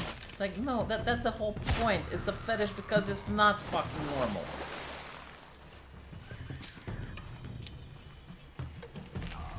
You know, it's like someone, I don't know, like a pregnancy fetish. You know, someone who likes pregnant women. It's like, why the fuck would you go around share some shit like that? It's like, okay, fine, you like to bang women with pregnancy. Just don't tell me. I don't care. I don't want to care. Good. This is promising. You know, like the guy who made Wolfenstein, you know, when Blazkowicz has sex with his massively pregnant woman and it's blood, Nazi guts raining everywhere. That was such Antifa porn right there. It's like, what? Who do you think is going to appreciate that shit? Because I, as the gamer, surely don't. I found it disgusting. I found the idea that Blazkowicz was letting his pregnant woman walk around in line of fire. What type of father is he? And the woman herself is like, really, do you not care about the baby? Because it's like, is that a healthy maternal instinct to have?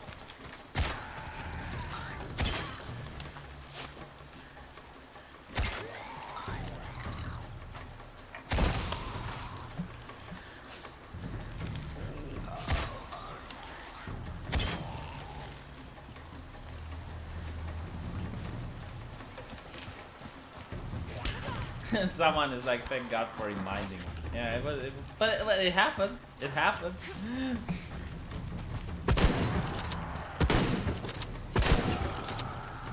Just when I thought the Wolfenstein game couldn't get any worse, they added that scene. I really hated the way they treated Hitler as well. It's like, you genuinely, like, as you play Wolfenstein, you feel bad for the guy. Like, I don't want to feel bad for Hitler. What the fuck is wrong with you? You know, I want to feel that he's a villain. I want to, you know, get to the part where I fight him. Would have been really cool if Hitler was like this really charismatic villain. He's really old and he's very charismatic, and you know, he's the one pulling the strings and he's sitting in the Mars base, sorry, on Venus, and can't really get to him. Maybe you find out that he was actually playing the Nazis and the Allies at the same time, and he doesn't care about any of that. He just has like a grand master plan, and he wants people to be at war because he's doing some other shit. You know, maybe he found some alien tech or something like that. That would have been a cool story. But instead, it's like, oh no, you get Hitler pissing in a bucket and puking down, and he's like this old man. Like, I didn't really like that. Like, how are you going to make a villain out of it?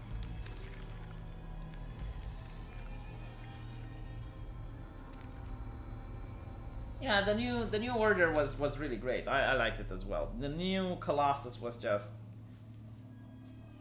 comically bad. Like, honestly, Blazkowicz's father, another example. It's like he was such a comic book villain. Like there was no character of him, right? Like all he was a hating old man. He was racist. He was beating up his wife. He was beating his child. He was murdering animals. Like, come on.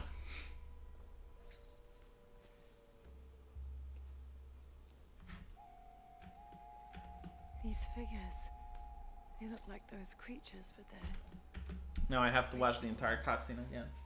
Yeah, so I'll focus a little bit when the chase sequence starts and protection.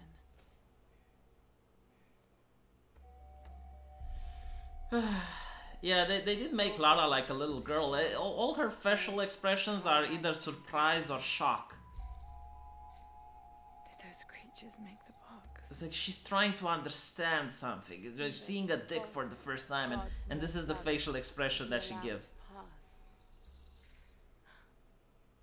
They're protecting it. Is that why they fought me so viciously? Here they keep the box until the sun's renewal. Here. It has to be here.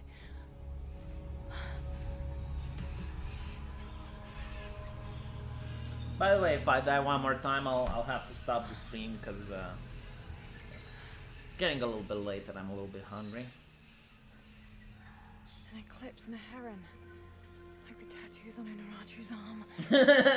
Her facial expression is that of a perpetually concerned white woman. Oh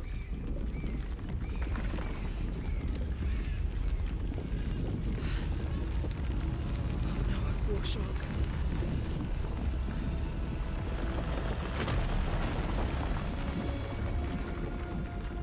I still don't get the whole thing. Like, they allowed her to enter, they didn't follow her, and as soon as the door falls down, then they're following her. It's like, what? Either they're allowed or not allowed in the movie. Can you make up your mind?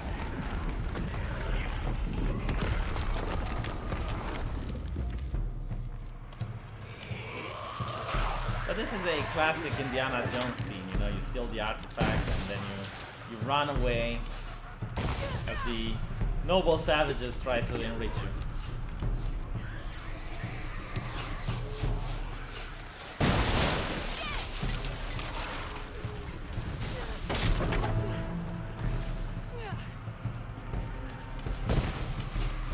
It's actually a Pirates of the Caribbean scene as well, if I think about it.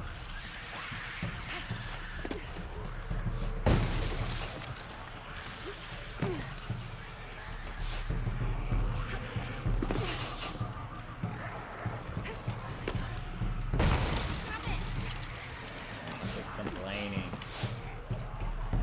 Yeah, I think I got it. I can't die now. Whew.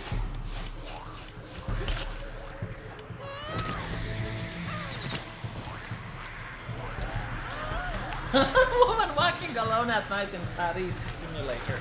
Oh, come on, that's harsh.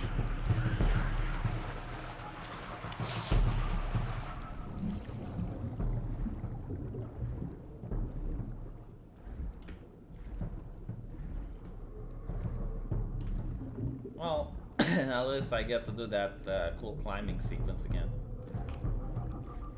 I do like the vertical climbing thing. It's a really good addition. Come on, let go. Damn it. Ooh, I get to look under her dress. This would have been a eye-catching thing when I was 14.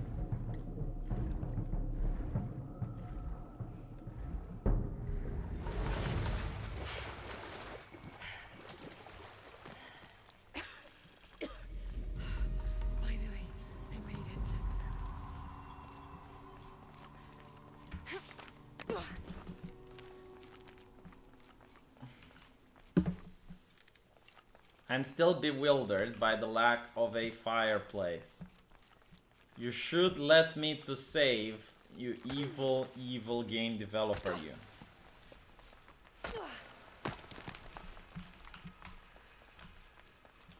I mean, I just did a long-ass puzzle. I did a chasing sequence. I did a fighting scene. You would think that this would be a good opportunity to say, maybe we should let the player save. I mean, come on. We're not dicks here. But no. Absolutely not.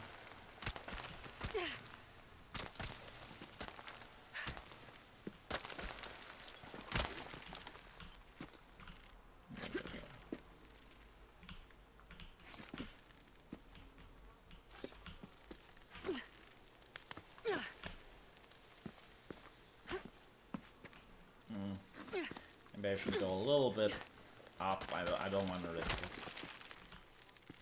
it. Up.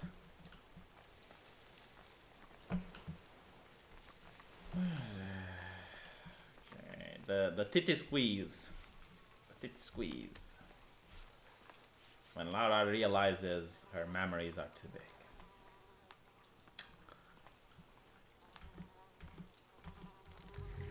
Oh my god, I could skip a cutscene. Oh, I'm so excited. Skip it.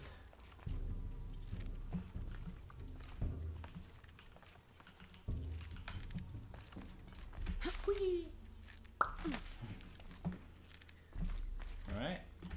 Here we go again.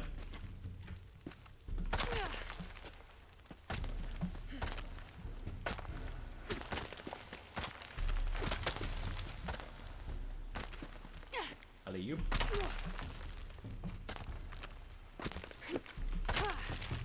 Yeah. Don't fall down. I still don't think this is possible. Like, it is on the verge of possibility. I mean, I guess someone could technically do it, but the amount of strength required, Jesus Christ.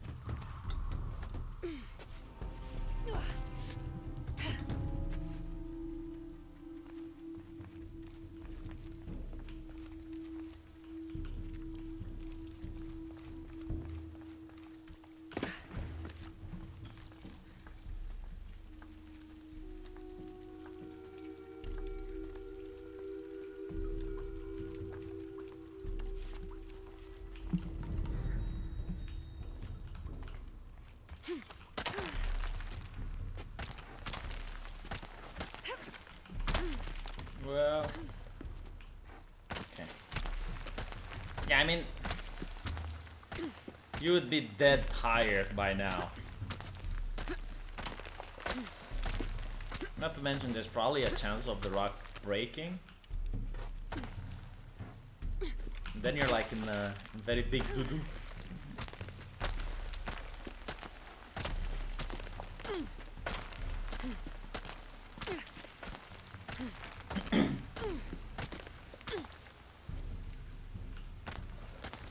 Wait, the US does not recognize the Holodomor? Come on. Like, my grandmother talks about it. it affected Romania to a much lesser degree. And basically what happened is the Russian army came. And they forced the villagers to give every single inch of food that they had. And then they surrounded the village, and they decided to shoot anyone that tried to leave. So people resorted to cannibalism and shit. It's it happened in a lot of countries under the USSR.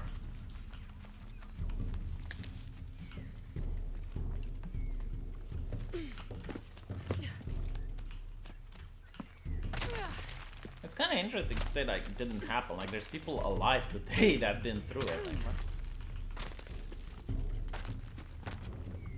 Yeah, Lenin did as well. Like it was a common practice of killing off a population without firing a single bullet, just starve them to death.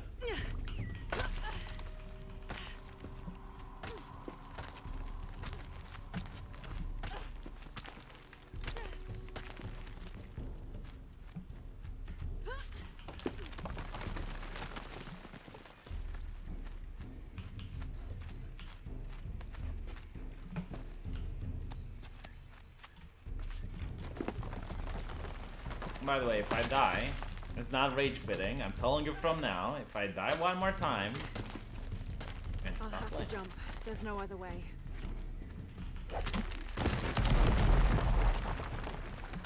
Don't have time for this shit again. Got other things to do. If I reach the other camp, I'll probably stop playing as well.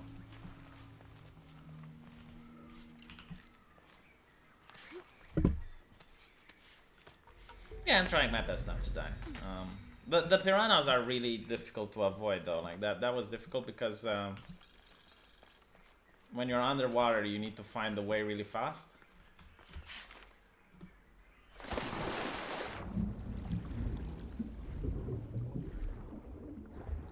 So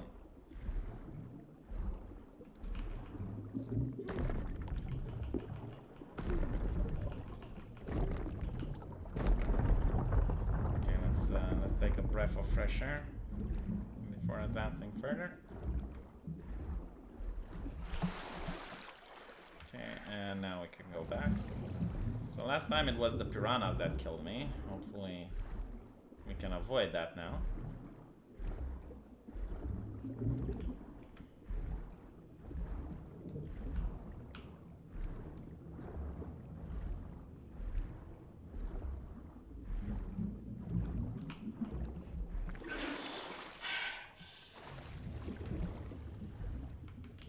Come on, let go.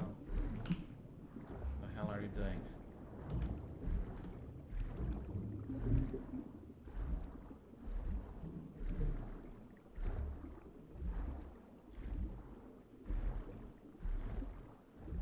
Okay, hurry. How many hidden cities are there? I think I found 3 already.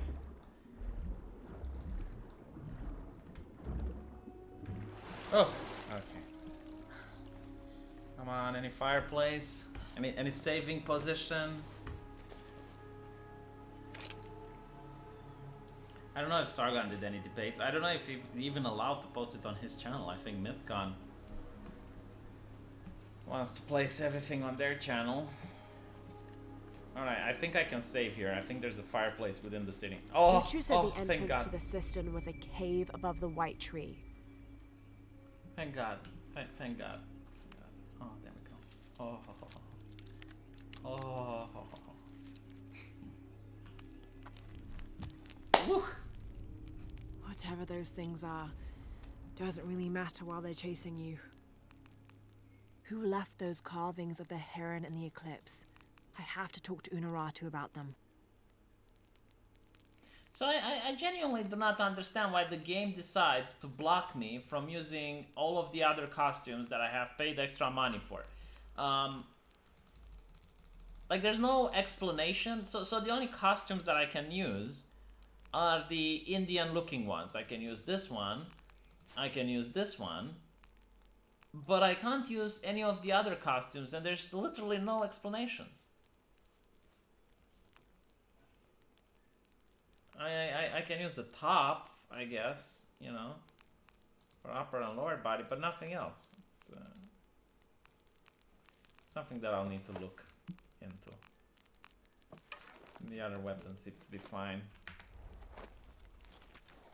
Oh, I got a super chat. Hold on, hold on. I've read it out about it, V. It's not that we don't recognize it, it's that a lot of people in the US simply don't know about it. It's a shame, really. Yeah, it is, especially when you got people advocating for communism and wearing Che Guevara t-shirts.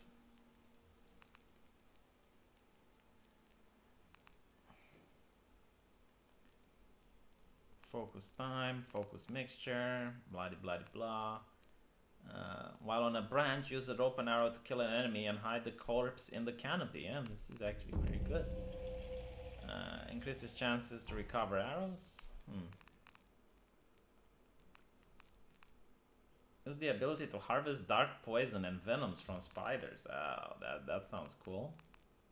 That's pretty much it.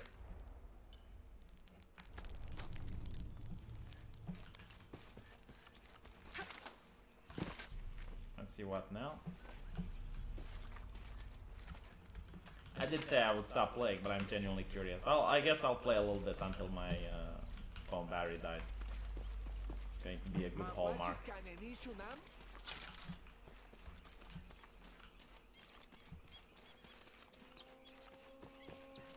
been staring at this thing all day. I don't understand what it's trying to say. Let me read it to you. Move away, kid. Woman coming through. Well, apparently I can't. So where's the path? It's supposed to be around here somewhere.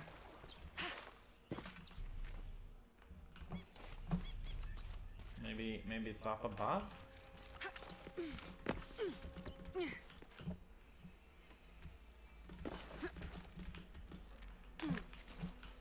Meh. Anyway, my phone battery died there, so. Yeah, thanks for watching. I appreciate the donations. You guys are what's keeping this going.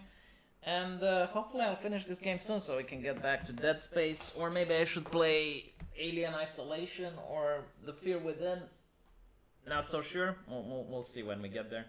But yeah, thanks for watching and I'll see you all later.